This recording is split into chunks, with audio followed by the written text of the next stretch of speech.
ಈ ವಿಶ್ವವು ಕರ್ಮಾಧಾರಿತ. ಇದು ಕರ್ಮವನ್ನು ಬಿಟ್ಟು ಈ ವಿಶ್ವವನ್ನು ನಾವು ಅರ್ಥೈಸಿಕೊಳ್ಳಿಕ್ಕಾಗೋದಿಲ್ಲ. ಅದು ಜಡವೇ ಇರಲಿ, ಅಜಡವೇ ಇರಲಿ, ಪ್ರತಿಯೊಂದು ಈ ಅಸ್ತಿತ್ವದಲ್ಲಿ ಏನೇನು ಇದೆಯೋ ಅದು ಕರ್ಮವನ್ನು ಮಾಡಲೇಬೇಕು. ನಹಿ ಕಶ್ಚಿತ್ ಕ್ಷಣಮಪಿ ಜಾತು ತಿಷ್ಠತ್ಯಕರ್ಮಕೃತ. ಈ ಅಸ್ತಿತ್ವದಲ್ಲಿ ಏನೇನು ಇದೆಯೋ ಯಾವುದೂ ಸಹಿತ ಕರ್ಮ ಇಲ್ಲದೆ ಒಂದು ಕ್ಷಣವೂ ಸಹಿತ ಇರಲಿಕ್ಕೆ ಸಾಧ್ಯ ಇಲ್ಲ. ಈ ಅಸ್ತಿತ್ವದಲ್ಲಿ ಏನೇನು ಇದೆಯೋ ಕಾರ್ಯವಿಲ್ಲದೆ ಒಂದು ಕ್ಷಣವೂ ಇರಲಿಕ್ಕೆ ಸಾಧ್ಯ ಇಲ್ಲ. ಇದೊಂದು ಕರ್ಮದ ರಾಟಾಳ. ಇಲ್ಲ ಹೀಗೆ ಸಮುದ್ರ ಇದೆ. ಸೂರ್ಯನ ಬಿಸಿಲಿಗೆ ಸಮುದ್ರ ಆವಿಯಾಗಿ ಮೋಡ ಕಟ್ತದೆ. ಕಟ್ಟಿದ ಮೋಡ ಹಾಗೆ ನಿಂತವೇನು ಇಲ್ಲ, ಮಳೆಗರಿತದೆ. ಮಳೆ ಬಿದ್ದ ಮಳೆ ಭೂಮಿ ತಾಯಿಯ ಒಡಲು ಸೇರ್ತದೆ. ಅನ್ನ ಬರ್ತದೆ. ಅನ್ನದಿಂದ ಸರ್ವ ಪಶು ಪಕ್ಷಿ ಪ್ರಾಣಿ ಜೀವಿಗಳು ಬದುಕ್ತವೆ. ಬಿದ್ದ ನೀರು ಝರಿಯಾಗಿ, ಹಳ್ಳವಾಗಿ, ಹೊಳೆಯಾಗಿ ಮತ್ತೆ ಸಮುದ್ರ ಸೇರ್ತದೆ, ಮತ್ತೆ ಆವಿಯಾಗಿ ಮೋಡ ಕಟ್ತದೆ. ಇದೊಂದು ಕರ್ಮದ ಚಕ್ರ ಇದೆಯಲ್ಲ, ಇದಕ್ಕೆ ಕರ್ಮ ಸಮುದ್ಭವ ಅಂತ ಕರೀತಾರೆ. ಇದೊಂದು ಕರ್ಮ ಸಮುದ್ಭವ ಇದೆ. ಇಲ್ಲಿ ಯಾವುದೂ ಕರ್ಮ ಬಿಟ್ಟಿರಲಿಕ್ಕಾಗೋದಿಲ್ಲ. ಇಲ್ಲಿ ಭೂಮಿ ಇದೆ, ಧರಿಸುವ ಕೆಲಸ ಮಾಡ್ತದೆ. ಧಾರಣಾತ್ ಧರಿಸುವ ಕೆಲಸ ಮಾಡ್ತದೆ, ಹೊತ್ಕೊಂಡು ನಿಂತೈತಿದೆ. ಗಾಳಿ ಬೀಸುವ ಕೆಲಸ ಮಾಡ್ತದೆ, ನದಿ ಹರಿಯುವ ಕೆಲಸ ಮಾಡ್ತದೆ, ಸೂರ್ಯ ಬೆಳಗುವ ಕೆಲಸ ಮಾಡ್ತಾ ಇದ್ದಾನೆ. ಯಾವುದಾದ್ರೂ ಒಂದು ಕ್ಷಣ ನಿಂತೈತೇನು? ಇಲ್ಲಿ ಭೂಮಿ ಎಷ್ಟು ಕೋಟಿ ಕೋಟಿ ವರ್ಷಗಳಿಂದ ಇಷ್ಟೆಲ್ಲ ಇಡೀ ಪ್ರಪಂಚವನ್ನು ಹೊತ್ಕೊಂಡು ನಿಂತೈತೆ. ಇಲ್ಲಿ ನಮ್ಮ ಮನ್ಯಾಗ ನೀವು ನೋಡ್ರಿ, ತಾಯಂದಿರಿಗೆ ಒಂದು ಕೊಡ ನೀರು ತೊಗೊಂಬರ್ರಿ ಟೊಂಕನ ಹಿಡ್ಕೊಂಡೈತೆ ಅಂತಾರೆ. ಎಷ್ಟು ವರ್ಷಗಳಿಂದ ಭೂಮಿ ಹೊತ್ತು ನಿಂತೈತಲ್ಲ, ಎಂದಾದರೂ ನನಗೆ ನೋವಾಗಿದೆ ಅಂತ ಹೇಳಿದೆ ಏನು? ಭೂಮಿ ಬೀಸುವ ಗಾಳಿ ಎಂದಾದರೂ ಒಂದು ಕ್ಷಣ ನಿಂತೈತೇನು ಹೇಳಿ? ಇಲ್ಲ, ಗತ ಬಿದ್ದೈತಿ, ನಾವು ಬೀಸೋದಿಲ್ಲ ಅಂತ ಹೇಳಿತೇನು ಗಾಳಿ ಏನಾರ? ಮತ್ತು ಅದು ಗತ ಬಿದ್ದೈತಿ, ಗತ ಬಿದ್ದಾಗ ಮನುಷ್ಯರು ಏನೂ ಮಾಡೋದಿಲ್ಲ, ನಾವು ಏನೂ ಮಾಡೋದಿಲ್ಲ ಗತ ಬಿದ್ದಾಗ ಅಂತ ಗಾಳಿ ಹೇಳಿದ್ರೆ ಹೊಸರು ಒಂದು ಗತಿನ ಕಾಣಬೇಕಾಗತ್ತಷ್ಟು. ಗಾಳಿ ಬೀಸುವುದೇನಾದರೂ ನಿಲ್ಲಿಸಿದೆ ಏನು? ಬೆಳಗುವ ಸೂರ್ಯ ಎಂದಾದರೂ ಬೆಳಗುವುದನ್ನು ನಿಂದಿರ್ಸನೇನು? ಹೇಳ್ರಿ, ಹೆಂಗೆ ಅವ್ರು ಸಂಡೆಗೊಮ್ಮೆ ಆಫ್ ಮಾಡ್ತಾರೆ, ನಾವು ಹಂಗೆ ಸಂಡೆಗೊಮ್ಮೆ ಬರೋದು ಲೊಟ್ಟ ಹೊರಗೆ ಅಂತಂದ್ರೆ ನಡೀತೈತೇನೆ ಜಗತ್ತು. ಅಂದ್ರೆ ಸೂರ್ಯ ಬೆಳಗುವ ಕಾಯಕವನ್ನು ಮಾಡ್ತಾ ಇದ್ದಾನೆ, ನದಿ ಹರಿಯುವ ಕಾಯಕ ಮಾಡ್ತಾ ಇದೆ. ಇದು ಕರ್ಮ ಸಮುದ್ಭವ ಇದೆ. ಇಲ್ಲಿ ಕಾರ್ಯವಿಲ್ಲದೆ ಯಾವುದೂ ಇರಲಿಕ್ಕೆ ಸಾಧ್ಯ ಇಲ್ಲ. ನಿಮ್ಮ ದೇಹವನ್ನೇ ತೆಗೆದುಕೊಳ್ಳಿ. ದೇಹ ಎಷ್ಟು ಪ್ರತಿ ಕ್ಷಣ ಹೆಂಗೆ ಕೆಲಸ ಮಾಡ್ತದೆ? Your respiratory system, digestive system, cardiovascular system, nervous system ಎಲ್ಲವೂ ಕೆಲಸ ಮಾಡಕತ್ತೈತಲ್ಲ. ಪಚನಾಂಗಗಳು ಕೆಲಸ ಮಾಡಕತ್ತಾವ, ಅಭಿಧಮನಿಗಳು ಕೆಲಸ ಮಾಡಕತ್ತಾವ, ನರವ್ಯೂಹ ಕೆಲಸ ಮಾಡಕತ್ತೈತಿ. ಯಾವುದು ಕೆಲಸ ನಿಂದ್ರಿಸೈತೆ ಹೇಳ್ರಿ? ನಿನ್ನ ಹೃದಯ ನೀನು ವಿಶ್ರಾಂತಿ ತಗೋತಿರ್ಬೋದು, ಆದರೆ ನಿನ್ನಗೆ ಮಲಗಿಸಿದಾಗೂ ಸಹಿತ ನಿನ್ನ ಹೃದಯ ಕೆಲಸ ಮಾಡಕತ್ತೈತಿ. ಬೆಳಿಗ್ಗೆದ್ದು ಎಲ್ಲರೂ ಕನ್ನಡಿ ಮುಂದೆ ಹೋಗಿ ತಲೆ ಕೂದಲನ್ನ ನೋಡ್ಕೊಂಡ್ರೆ ಹೊರತು ಹೃದಯಕ್ಕೆ ಯಾರೋ ನೋಡ್ಕೊಳ್ಳಿಲ್ಲ. ಅದು ಹೃದಯಕ್ಕಂದ್ರೆ ಅಲ್ಲ. ಬೆಳಿಗ್ಗೆದ್ದೆಲ್ಲರೂ ಬರೀ ತಲೆನ ನೋಡ್ಕೊತಾರೆ, ನೀನೊಮ್ಮೆ ನೋಡೇ ಇಲ್ಲ. ನೀ ಕೆಲಸರ ಯಾಕೆ ಮಾಡೋಕ್ಕೆ ಹೋಗ್ತೆ ಬಿಡು. ಇಲ್ಲ, ನಮಗೂ ಒಮ್ಮೆ ವಿಶ್ರಾಂತಿ ತೊಗೋಬೇಕು ಅನ್ನಿಸ್ತಂದ್ರೆ ಅವ್ರು ಖಾಯಂ ವಿಶ್ರಾಂತಿ ತೊಗೊತಾರೆ ಅವರು. ಅಲ್ಲೋ, ಬೆಳಿಗ್ಗೆದ್ದು ನಿನಗೆ ಯಾರು ಎದ್ದು ಕನ್ನಡಿಯಾಗ ಹೃದಯ ಚೆಕ್ ಮಾಡ್ಕೊಂಡಿಲ್ಲ, ಬರೀ ಕೂದಲ ಚೆಕ್ ಮಾಡ್ಕೊಂಡಾರ ಮಂದಿ. ಹಂಗಪ್ಪ ಕೆಲಸ ಮಾಡೋರು ಮರಿ ಇರ್ತಾರೆ, ಇಲ್ಲಾರ್ದವ್ರು ಸೆಲ್ಫಿ ತೊಗೊಂಡು ಭಾಳ ಅಡ್ಡಾಡೋದು ಅಂತ ಹೇಳ್ತದೆ ಹೃದಯ. ಕೆಲಸ ಮಾಡೋರು ಮರಿ ಮಾಡ್ತಾರೆ, ಮತ್ತು ನಾ ಕೆಲಸ ಮಾಡಿದ್ದ ಅವ್ರಿಗೆ ಗೊತ್ತಿಲ್ಲ, ದೇವ್ರಿಗೆ ಗೊತ್ತೈತಲ್ಲ ಸಾಕು, ಅದಕ್ಕೆ ಸದಾ ಕ್ರಿಯಾಶೀಲ ನಾನು ಅಂತ ಹೃದಯ ಹೇಳ್ತಿತ್ತದು ಅಷ್ಟು. ಅಂದ್ರೆ ಕಾರ್ಯಶೀಲತೆಯೇ ಜೀವನ, ಅಕಾರ್ಯವೇ ಮರಣ. ಎಲ್ಲಿಯವರೆಗೆ ಕಾರ್ಯ ಇರ್ತದೋ ಅಲ್ಲಿಯವರೆಗೆ ಜೀವನ ಇರ್ತದೆ. ಕಾರ್ಯ ನಿಂತ ಕ್ಷಣಕ್ಕೆ ಜೀವನವೂ ನಿಂತು ಹೋಗ್ತದೆ. ಕಾರ್ಯವೇ ಜೀವನ, ಕಾರ್ಯದ ನಿಲ್ಲುವಿಕೆಯೇ ಜೀವನದ ನಿಲ್ಲುವಿಕೆ. ಮನುಷ್ಯ ಸದಾ ಕಾರ್ಯಗಳನ್ನು ಮಾಡ್ತಿರಬೇಕು. ಹೌದು, ಕಾರ್ಯ ಮಾಡಬೇಕು, ಖರೆ ಎಷ್ಟು ನಮೂನಿ ಕಾರ್ಯಗಳದಾವ? 2 ರೀತಿಯ ಕರ್ಮಗಳದಾವಿಲ್ಲಿ. ಒಂದು ಪ್ರವರ್ತಕ ಕರ್ಮ, ಇನ್ನೊಂದು ನಿವರ್ತಕ ಕರ್ಮ. ಪ್ರವರ್ತಕ ಕರ್ಮ ಅಂದ್ರೆ ನಾ ಏನೇ ಮಾಡಲಿ ಒಂದು ಫಲದ ಅಪೇಕ್ಷೆ ಇಟ್ಟುಕೊಂಡು ಮಾಡಿದ್ರೆ ಅದಕ್ಕೆ ಪ್ರವರ್ತಕ ಕರ್ಮ ಅಂತ ಕರೀತಾರೆ. ಯಾವುದೇ ಫಲದ ಅಪೇಕ್ಷೆ ಇಲ್ಲದೆ ಸೇವಾ ಮಾಡ್ತೀನಲ್ಲ ಅದಕ್ಕೆ ನಿವರ್ತಕ ಕರ್ಮ ಅಂತ ಕರೀತಾರೆ. ಫಲದ ಅಪೇಕ್ಷೆಯನ್ನಿಟ್ಟುಕೊಂಡು ಮಾಡುವುದು ಪ್ರವರ್ತಕ ಕರ್ಮ, ಯಾವುದೇ ಫಲಾಪೇಕ್ಷೆ ಇಲ್ಲದೆ ಮಾಡುವುದು ನಿವರ್ತಕ ಕರ್ಮ. ಈಗೊಬ್ಬ ತಾಯಿ ಇರ್ತಾಳೆ, ಆ ತಾಯಿ ಬಡವಿರ್ತಾಳಕ್ಕೆ, ಖಾನಾವಳಿಯಾಗ ಹೋಗಿ ರೊಟ್ಟಿ ಮಾಡ್ತಾಳೆ. ಖಾನಾವಳಿಯಾಗ ರೊಟ್ಟಿ ಮಾಡ್ತಾಳೆ, ಅಲ್ಲಿ ಉಣ್ಣಾಕೆ ಬರ್ತಾರೆ, ಹಸ್ಕೊಂಡವರು ಬರ್ತಾರೆ, ಅಲ್ಲಿ ರೊಟ್ಟಿ ಬಡಿತಾಳೆ. ಮನೆಗೆ ಬರ್ತಾಳೆ, ಮನೆಗೆ ಬಂದು ರೊಟ್ಟಿ ಬಡಿತಾಳೆ, ಮಕ್ಕಳು ಉಣ್ಣಾಕೆ ಬರ್ತಾರೆ. ಖಾನಾವಳಿಯಾಗ ಒಂದು ರೊಟ್ಟಿ ಬಡಿದ್ರೆ ಇಷ್ಟಂತ ಚಾರ್ಜ್ ಮಾಡ್ಯಾಳ, ಮನ್ಯಾಗ ರೊಟ್ಟಿ ಬಡಿದ್ರೆ ಏನರ ಚಾರ್ಜ್ ಮಾಡ್ಯಾಳ ಅನ್ನೋಕ್ಕೆ ಮಕ್ಕಳ ಸಲುವಾಗಿ. ಖಾನಾವಳಿಯಾಗ ರೊಟ್ಟಿ ಬಡ್ದಿದ್ದು ಪ್ರವರ್ತಕ ಕರ್ಮ, ಫಲದ ಅಪೇಕ್ಷೆ ಇತ್ತು, ಮನ್ಯಾಗ ಮಕ್ಕಳ ಸಲುವಾಗಿ ಬಡ್ದಾಳಲ್ಲ, ಅದು ನಿವರ್ತಕ ಕರ್ಮ, ಮುಕ್ತಿದಾಯಕ ಕರ್ಮ ಅಂತ ಕರೀತಾರೆ. ಅದು ನಿವರ್ತಕ ಕರ್ಮ. ಅಲ್ಲಿ ಯಾವುದೂ ಫಲದ ಅಪೇಕ್ಷೆ ಇಲ್ಲ. ಯಾವುದೇ ಫಲದ ಅಪೇಕ್ಷೆ ಇಲ್ಲದೆ ನಾವು ಮಾಡುವ ಕರ್ಮಕ್ಕೆ ಏನು ದೇವ ಪ್ರೀತ್ಯರ್ಥವಾಗಿ ದೇವರ ಸಂತೋಷ ಆಗಬೇಕು, ನಿಸರ್ಗ ಸಂತೋಷ ಆಗಬೇಕು, ಸಮಾಜದ ಜನ ಸಂತೋಷ ಆಗಬೇಕಂತ ತ್ಯಾಗದಿಂದ ಮಾಡ್ತೀವಲ್ಲ, ಅದಕ್ಕೆ ನಿವರ್ತಕ ಕರ್ಮ ಅಂತಾರೆ. ಅದಕ್ಕೆ ಯಜ್ಞ ಅಂತ ಕರೀತಾರೆ. ಯಜ್ಞರೂಪಿ ಕರ್ಮ ಅಂತಾರೆ, ಅದಕ್ಕೆ ಯಜ್ಞ ಅಂತ ಕರೀತಾರೆ. ಯಜ್ಞ ಅಂದ್ರೆ ಬರೀ ನಾವು ಹೋಮ ಕುಂಡ ಮಾಡ್ತೀವಲ್ಲ, ಅದು ಅಷ್ಟೇ ಯಜ್ಞ ಅಂತಲ್ಲ. ಈ ಪ್ರಪಂಚ ಐತಲ್ಲಿ, ಈ ಪ್ರಪಂಚ ಇದೊಂದು ಯಜ್ಞ ಕುಂಡ. ಇಲ್ಲಿ ಪರಮಾತ್ಮನೇ ಋತ್ವಿಜ.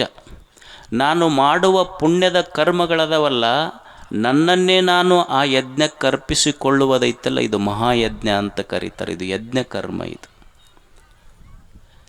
ನಾವೇನು ತಿಳ್ಕೊಂಡಿವಿ, ಯಜ್ಞ ಅಂದ ಕೂಡಲೇ ಒಂದಿಷ್ಟು ಹಾಕಿ, ಅದರೊಳಗೊಂದಿಷ್ಟು ಏನೋ ಹಾಕಿ ಮಂತ್ರ ಹೇಳಿಬಿಟ್ರೆ ನಮ್ಮ ಮನೆಯಾಗ ಯಜ್ಞ ಮಾಡಿಬಿಟ್ಟಿವಿ ಅಂತ ಅಂತೀವಿ ನಾವು.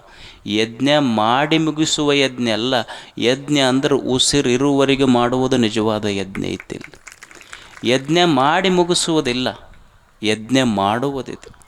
ನಾವು ತಿಳ್ಕೊಂಡಿದ್ದು ಬರೀ ಒಂದಿಷ್ಟು ಕುಂಡದೊಳಗೆ ಒಂದಿಷ್ಟು ಅಗ್ನಿ ಹಾಕಿ, ತುಪ್ಪ ಹಾಕಿ, ಹವಿಷ್ಯ ಹಾಕಿ ಕೈ ಮುಗಿಸಿಬಿಟ್ರೆ ಯಜ್ಞ ಮುಗಿತು ಅಂತ ತಿಳ್ಕೊಂಡಿವಿ ನಾವು. ಬಸವಣ್ಣವ್ರು ಎಷ್ಟು ಚಂದ ವಿಮರ್ಶೆ ಮಾಡ್ತಾರೆ ಯಜ್ಞ. ಕಿಚ್ಚು ದೈವವೆಂದು ಪೂಜಿಸುವವನ ಮನೆಯಲ್ಲಿ ಕಿಚ್ಚೆದ್ದು ಸುಡುವಾಗ, ಬಚ್ಚಲ ನೀರ ಬೀದಿಯ ಧೂಳ ಹೊಯ್ದು ಬೊಬ್ಬಿಟ್ಟೆಲ್ಲರ ಕರೆವರಯ್ಯ, ಕೂಡಲ ಸಂಗಮ ದೇವ ವಂದನೆಯ ಮರೆತು ನಿಂದಿಸುವರಯ್ಯ. ಈಗ ನೀವು ಯಜ್ಞ ಮಾಡ್ತಿರ್ತೀರಿ, ಗೊತ್ತಾಗ್ತೈತಲ್ಲ ಯಜ್ಞ ಮಾಡೋದಂದ್ರೆ, ಹೋಮ ಮಾಡ್ತಾರಲ್ಲ. ಬಸವಣ್ಣನವರ ತಾರ್ಕಿಕ ಚಿಂತನೆ ಎಷ್ಟು ದೊಡ್ಡದು. ನೀವೊಂದು ಹೋಮ ಮಾಡ್ತೀರಲ್ಲಪ್ಪ, ಮನ್ಯಾಗ ಹೋಮ ಮಾಡಾಕತ್ತೀರ ಅಂತೇಳಿರಿ. ಆತು ಹೋಮ ಮಾಡುವಾಗ ಭಕ್ತಿಯಿಂದ ಮಾಡಾಕತ್ತೀರಿ, ಅಲ್ಲಿ ಅಗ್ನಿ ಪುಟುವಾಗೈತಿ, ಭಕ್ತಿಯಿಂದ ಪೂಜೆ ಮಾಡಾಕತ್ತೀರಿ. ಅಕಸ್ಮಾತ್ ಅದರೊಳಗಿಂದ ಒಂದು ಕಿಡಿ ಹಾರಿ ಮನೆಗೆ ಬೆಂಕಿ ಹತ್ತಪ್ಪ. ಮನೆಗೆ ಬೆಂಕಿ ಹತ್ತದ ಕೂಡಲೇ ಬಚ್ಚಲು ನೀರು ತೊಗೊಂಬಂದು ಬೀದಿ ಧೂಳು ತೊಗೊಂಬಂದು ಅದನ್ನು ಆರಿಸ್ತಿ ಯಾಕೆ ಹೇಳು? ಇದು ಮನ್ಯಾಗ ಹಾಕಿದ್ದು ಸಣ್ಣ ಯಜ್ಞ ಕೈ ಮುಗಿದೆಯಲ್ಲ, ಮನೆಗೆ ಬೆಂಕಿ ಹತ್ತಿದ್ರೆ ದೊಡ್ಡ ಯಜ್ಞ ಅಂತ ಕೈ ಮುಗಿಬೇಕು, ಆರಿಸ್ತಿ ಯಾಕದಕ್ಕಂತ. ದೊಡ್ಡ ಯಜ್ಞ ಅಂತ ಆರ್ಸಕ್ಕೆ ಯಾಕೆ ಹೋಗ್ತಿ ಅದಕ್ಕೆ? ಅವಾಗ ದೇವರ ವಂದನೆ ಮರೆತು ನಿಂದನೆ ಮಾಡೋಕ್ಕೆ ಶುರು ಮಾಡ್ತೀಯಲ್ಲ ಯಾಕೆ? ಅದಕ್ಕೆ ತಾರ್ಕಿಕರ ಚಿಂತನೆ ಏನು ಅಂದ್ರೆ, ಬರೀ ಅದು ಯಜ್ಞ ಅಲ್ಲಂತಲ್ಲ, ಅದು ಅಷ್ಟೇ ಯಜ್ಞ ಅಲ್ಲ. ಆ ಯಜ್ಞವನ್ನು ನೋಡಿ ಏನು ಕಲಿಬೇಕಾಗಿದೆ ಅಂದ್ರೆ, ಇದು ಪ್ರಪಂಚ ಅನ್ನುವುದೇ ಒಂದು ಯಜ್ಞ ಕುಂಡ. ಇದು ಪರಮಾತ್ಮನೇ ಋತ್ವಿಜ. ನಾನು ಮಾಡುವ ಪುಣ್ಯದ ಕರ್ಮಗಳಿಂದ ಈ ಯಜ್ಞ ಪೂರ್ಣಗೊಳಿಸಬೇಕಾಗೈತೆ ನನ್ನಷ್ಟೇ. ನಾವೆಲ್ಲ ಹಿಂದೆ ಕೇಳಿವಿಲ್ಲ, ದಕ್ಷ ಬ್ರಹ್ಮನ ಯಜ್ಞ ಕೇಳಿವಿ, ರಾಜ ಮಹಾರಾಜರು ರಾಜಸುಯಾಗಗಳನ್ನು ಮಾಡಿದ ಯಜ್ಞಗಳನ್ನು ಕೇಳಿವಿ. ಆದರೆ ಈ ಯಜ್ಞ ಇದು ನಿನ್ನನ್ನೇ ನೀನು ಅರ್ಪಿಸಿಕೊಳ್ಳುವ ದೇವ ಪ್ರೀತ್ಯರ್ಥಪೂರ್ವಕವಾಗಿ ಮಾಡುವ ಕರ್ಮಗಳಿಗೆ ಯಜ್ಞ ಅಂತ ಕರೀತಾರೆ. ನೀನು ಮಾಡುವ ಕೆಲಸಕ್ಕೆ ದೇವರೇ ಸಂತೋಷ ಪಡಬೇಕು, ನಿಸರ್ಗ ಸಂತೋಷ ಪಡಬೇಕು, ಅದಕ್ಕೆ ಯಜ್ಞ ಅಂತ ಕರೆದ್ರವರು. ಯಾಕ್ರಿ ಸುಮ್ಮನೆ ನಮ್ಮ ಪಾಡಿಗೆ ನಾವು ಅದೀವಲ್ಲ, ಹೆಂಡರು ಮಕ್ಕಳು ಆರಾಮ ಉಂಡು ತಿಂದು ಈ ಯಜ್ಞ ಕರ್ಮಗಳನ್ನು ಮಾಡಂತ ಯಾಕೆ ಹೇಳ್ತೀರಿ ನೀವು? ನಮಗೆ ಚಂದ ಇನ್ಕಮ್ ಬರ್ತೈತಿ, ಹೊಲ ಬೆಳಿತೈತಿ, ಎಲ್ಲ ಮಾಡ್ತೈತಿ, ಆರಾಮ ಅದೀವಿ ಇಲ್ಲಿ ನಮ್ಮ ಮನ್ಯಾಗ. ನೀವು ಇದನ್ನು ಮಾಡಂತ ಹೇಳೋದೇನು? ಇದನ್ನು ಯಾಕೆ ಮಾಡಬೇಕು? ಯಾಕೆ ಮಾಡಬೇಕು ಅಂದ್ರೆ, ಮನುಷ್ಯ ಭೂಮಿಗೆ ಬರುವಾಗ ಏನು ತೊಗೊಂಡು ಬಂದಾನೆ ಹೇಳಿ ಅವನು? ಈಗ ನೀವು ಒಂದು ಬಾಟಲ್ ನೀರು ತೊಗೊಳ್ರಿ, ಬಿಸ್ಲರಿ ಬಾಟಲ್ ಅದೇನರ ಕುಡಿತೀರಲ್ಲ, ನೀರನ್ನ ಹೇಳೋದು. ಮತ್ತು ಒಂದು ಬಾಟಲ್ ನೀರು ತೊಗೊಳ್ರಿ, 20-25 ರೂಪಾಯಿ ತೊಗೋತಾರೆ ಅವರು. ಅಂದ್ರೆ ಒಂದು ಬಾಟಲ್ಗೆ ನೀವು 20-25 ರೂಪಾಯಿ ಕೊಡಬೇಕು. ದೇವರು ಪುಕ್ಕಟಿಯಾಗಿ ಕೆರೆ ಹಳ್ಳ ಬಾವಿಗಳನ್ನು ತುಂಬಿಸಿಟ್ಟನಲ್ಲ, ಏನರ ರೊಕ್ಕ ತೊಗೊಂಡನ ನಮ್ಮ ಕಡೆಯಿಂದ ಆತ? ನೀವು ನಿಮ್ಮ ಗಾಡಿ ಐತಿ, ಗಾಡಿ ಪೆಟ್ರೋಲ್ ಬಂಕಿಗೆ ಹೋಗಿ ಪೆಟ್ರೋಲ್ ಹಾಕಿಸ್ಕೊಂಡ್ರೆ, ಗಾಡಿ ನಡಿಬೇಕಂದ್ರೆ ಡೀಸೆಲೋ ಪೆಟ್ರೋಲೋ ಬೇಕಿಲ್ಲ. ಅದಕ್ಕೆ ಹೋಗಿ ಬಂಕಿಗೆ ಹಾಕಿಸ್ಕೊಂಡ್ರೆ 100 ರೂಪಾಯಿ ಲೀಟ್ರು ಎಷ್ಟಕ್ಕೋ ಒಂದಿಷ್ಟು ರೊಕ್ಕ ತೊಗೊತಾರ. ಅಂದ್ರೆ ಗಾಡಿ ನಡಿಬೇಕಾದ್ರೆ ಬಂಕಿದ್ದಲ್ಲೇ ಹೋಗಿ ನೀ ಹಾಕಿಸ್ಕೊಂಡು ಬರಬೇಕು. ಆದ್ರೆ ನಿನ್ನ ಬಾಡಿ ನಡಿಬೇಕಾದ್ರೆ ನಿನ್ನ ಮೂಗಿದ್ದಲ್ಲೇ ಗಾಳಿ ತಂದು ಕೊಟ್ಟನಲ್ಲ, ಅವನಿಗೇನು ಕೊಟ್ಟಾನ ಹೇಳು ಮನುಷ್ಯ? ಇದು ಮನ್ಯಾಗ ಒಂದಿಷ್ಟು ಲೈಟ್ ಉರ್ಸಿದ್ರಿ ಅಂದ್ರೆ KPTCLನವ್ರು ಬಂದು ಎಲ್ಲ ಕೇಳ್ತಾರೆ, ಇಲ್ಲಿ ಇಷ್ಟ ಕುರ್ಸಿರಿ ಅಷ್ಟ ಕುರ್ಸಿರಿ ಅಂಥೇಳಿ ಬಿಲ್ ಕಟ್ಟಬೇಕು ನೀವು. ಸೂರ್ಯ ಚಂದ್ರರಂಥ ಆರದ ದೀಪಗಳನ್ನೇ ಎಷ್ಟು ಕೋಟಿ ಕೋಟಿ ವರ್ಷಗಳಿಂದ ಹಚ್ಚಿಟ್ಟಾನಲ್ಲ, ನಮಗೆ ಯಾರ ಬಿಲ್ ಕೇಳ್ಯಾನ ದೇವರ? ಮತ್ತು ಇದಕ್ಕೆ ಪ್ರತಿಯಾಗಿ ಕೊಡುವುದೇನು ಹೇಳಿ ನೀವು? ಮನುಷ್ಯ ಕೊಡಬೇಕಲ್ಲ. ಈಗ ನೀವು ನಿಮ್ದೊಂದು ಸೈಕಲ್ ಇರ್ತೈತಿ, ಮೋಟ್ರ್ ಸೈಕಲ್ ಇರ್ತೈತಿ, ನೀವು ತೊಗೊಂಡು ಹೋಗ್ರಿ, ಪಂಚರ್ ಆತಂದ್ರೆ ಅದನ್ನು ತಿದ್ದಕ್ಕೆ 10-20 ರೂಪಾಯಿ ತೊಗೊತಾರೆ. ದೇಹ ಅನ್ನುವಂಥ ಒಂದು ತೊಗಲಿನ ಟ್ಯೂಬ್ ಇಟ್ಟು ಇದಕ್ಕೆ 9 ರಂಧ್ರಗಳಿಟ್ಟಿದ್ದು ನೊಟ್ಟ ಪಂಚರ್ ಆಗ್ಲಾರ್ದಂಗೆ ಇಟ್ಟನಲ್ಲ, ಮತ್ತು ಅವನಿಗೇನು ಕೊಟ್ಟಾನ ಹೇಳಿ ಮನುಷ್ಯ? ಒಂದು ಮುಳ್ಳು ಚುಚ್ಚಿದ್ರೆ ಪಂಚರ್ ಆಗೋ ಗಾಡಿ ಅದಾವ, 9 ರಂಧ್ರಗಳಿದ್ರೂ ಸಹಿತ ಒಟ್ಟ ಪಂಚರ್ ಆಗೈತೇನಿದು? ಮತ್ತು ಏನು ಕೊಟ್ಟಿವಿ ಹೇಳಿ ನಾವು ದೇವನಿಗೆ? ಮತ್ತು ಇಷ್ಟೆಲ್ಲ ದೇವರು ಕೊಟ್ಟಾನಲ್ಲ, ಕೊಟ್ಟ ದೇವನಿಗೆ ನಾವೇನು ಕೊಟ್ಟಿವಿ ಹೇಳಿ? ಬರುವಾಗ ಖಾಲಿ ಕೈಯಿಂದ ಬಂದೀವಿ. ಈಗ ನೀವು ಬ್ಯಾಂಕ್ನಾಗ ಹೋಗಿ ಲೋನ್ ತೊಗೊತೀರಿ, ನೀವು ಲೋನ್ ಕೇಳಿದ್ರೆ ನಿಮ್ಮ ಆಸ್ತಿ ಏನರ ಇದ್ದಿದ್ದು ಪ್ಲೆಜ್ ಮಾಡ್ಬೇಕು, ಹೌದಲ್ಲ? ಅದಕ್ಕೆ ಸೆಕ್ಯೂರಿಟಿ ತೊಗೊಂತಾರೆ, ಶ್ಯೂರಿಟಿ ತೊಗೊಂತಾರೆ. ಅಂದ್ರೆ ನೀವು ಸುಮ್ಮನೆ ಬ್ಯಾಂಕ್ನಾಗ ಒಂದು ಲೋನ್ ತೊಗೋಬೇಕಾದ್ರೆ ಆಸ್ತಿ ಪ್ಲೆಜ್ ಮಾಡಬೇಕು, ಸೆಕ್ಯೂರಿಟಿ ಬೇಕು, ಶ್ಯೂರಿಟಿ ಬೇಕು. Without security, surety, no pledging ಏನೂ ಇಲ್ಲಾರ್ದೆ ಒಂದು ನಮ್ಮ ಮ್ಯಾಲೆ ಭರವಸೆ ಇಟ್ಟು ಒಂದು ಜನ್ಮನ ಕೊಟ್ಟನಲ್ಲ ದೇವರ, ಇದಕ್ಕೇನು ಕೊಡಲಿಕ್ಕೆ ಸಾಧ್ಯ ಇದೆ ಹೇಳಿ? ಭರವಸೆ ಇಟ್ಟು ಕೊಟ್ಟಾನಿಲ್ಲ ದೇವರಿದು ಅಂತ. ಮತ್ತು ಮನುಷ್ಯ ಏನಾದರೂ ಒಳ್ಳೆಯ ಕೆಲಸಗಳನ್ನು ಮಾಡಬೇಕಲ್ಲ. ಇಲ್ಲೇ ಋಣರೂಪ ಕರ್ಮಗಳನ್ನು ಮಾಡಬೇಕು. ಒಂದು ಬೆಟ್ಟ ಇರುತ್ತದೆ, ಬೆಟ್ಟದಲ್ಲಿ ಒಂದು ದೊಡ್ಡ ಗಿಡ ಇರ್ತೈತಿ. ದೊಡ್ಡ ಗಿಡದ ಮಗ್ಲು ಒಂದು ಸಣ್ಣ ಸಸಿ ಬೆಳೆದಿರ್ತೈತಿ. ಒಂದು ದೊಡ್ಡ ಗಿಡ ಇರ್ತೈತಿ, ಅದರ ಮಗ್ಲ ಒಂದು ಸಣ್ಣ ಬಳ್ಳಿ, ಒಂದು ಫೀಟಿಂದು. ಅದರ ಮಗ್ಲು ಒಂದು 50 ಫೀಟಿನ ಗಿಡ ಐತಿ. 50 ಫೀಟ್ ಗಿಡಕ್ಕೆ ದೇವರು ಏನು ಅನ್ನ ಆಹಾರ ಬೆಳಕು ಕೊಟ್ಟಾನ, ಆ 1 ಫೀಟಿನ ಬಳ್ಳಿಗೂ ಅಷ್ಟೇ ಅನ್ನ ಆಹಾರ ಬೆಳಕು ಕೊಟ್ಟಾನ.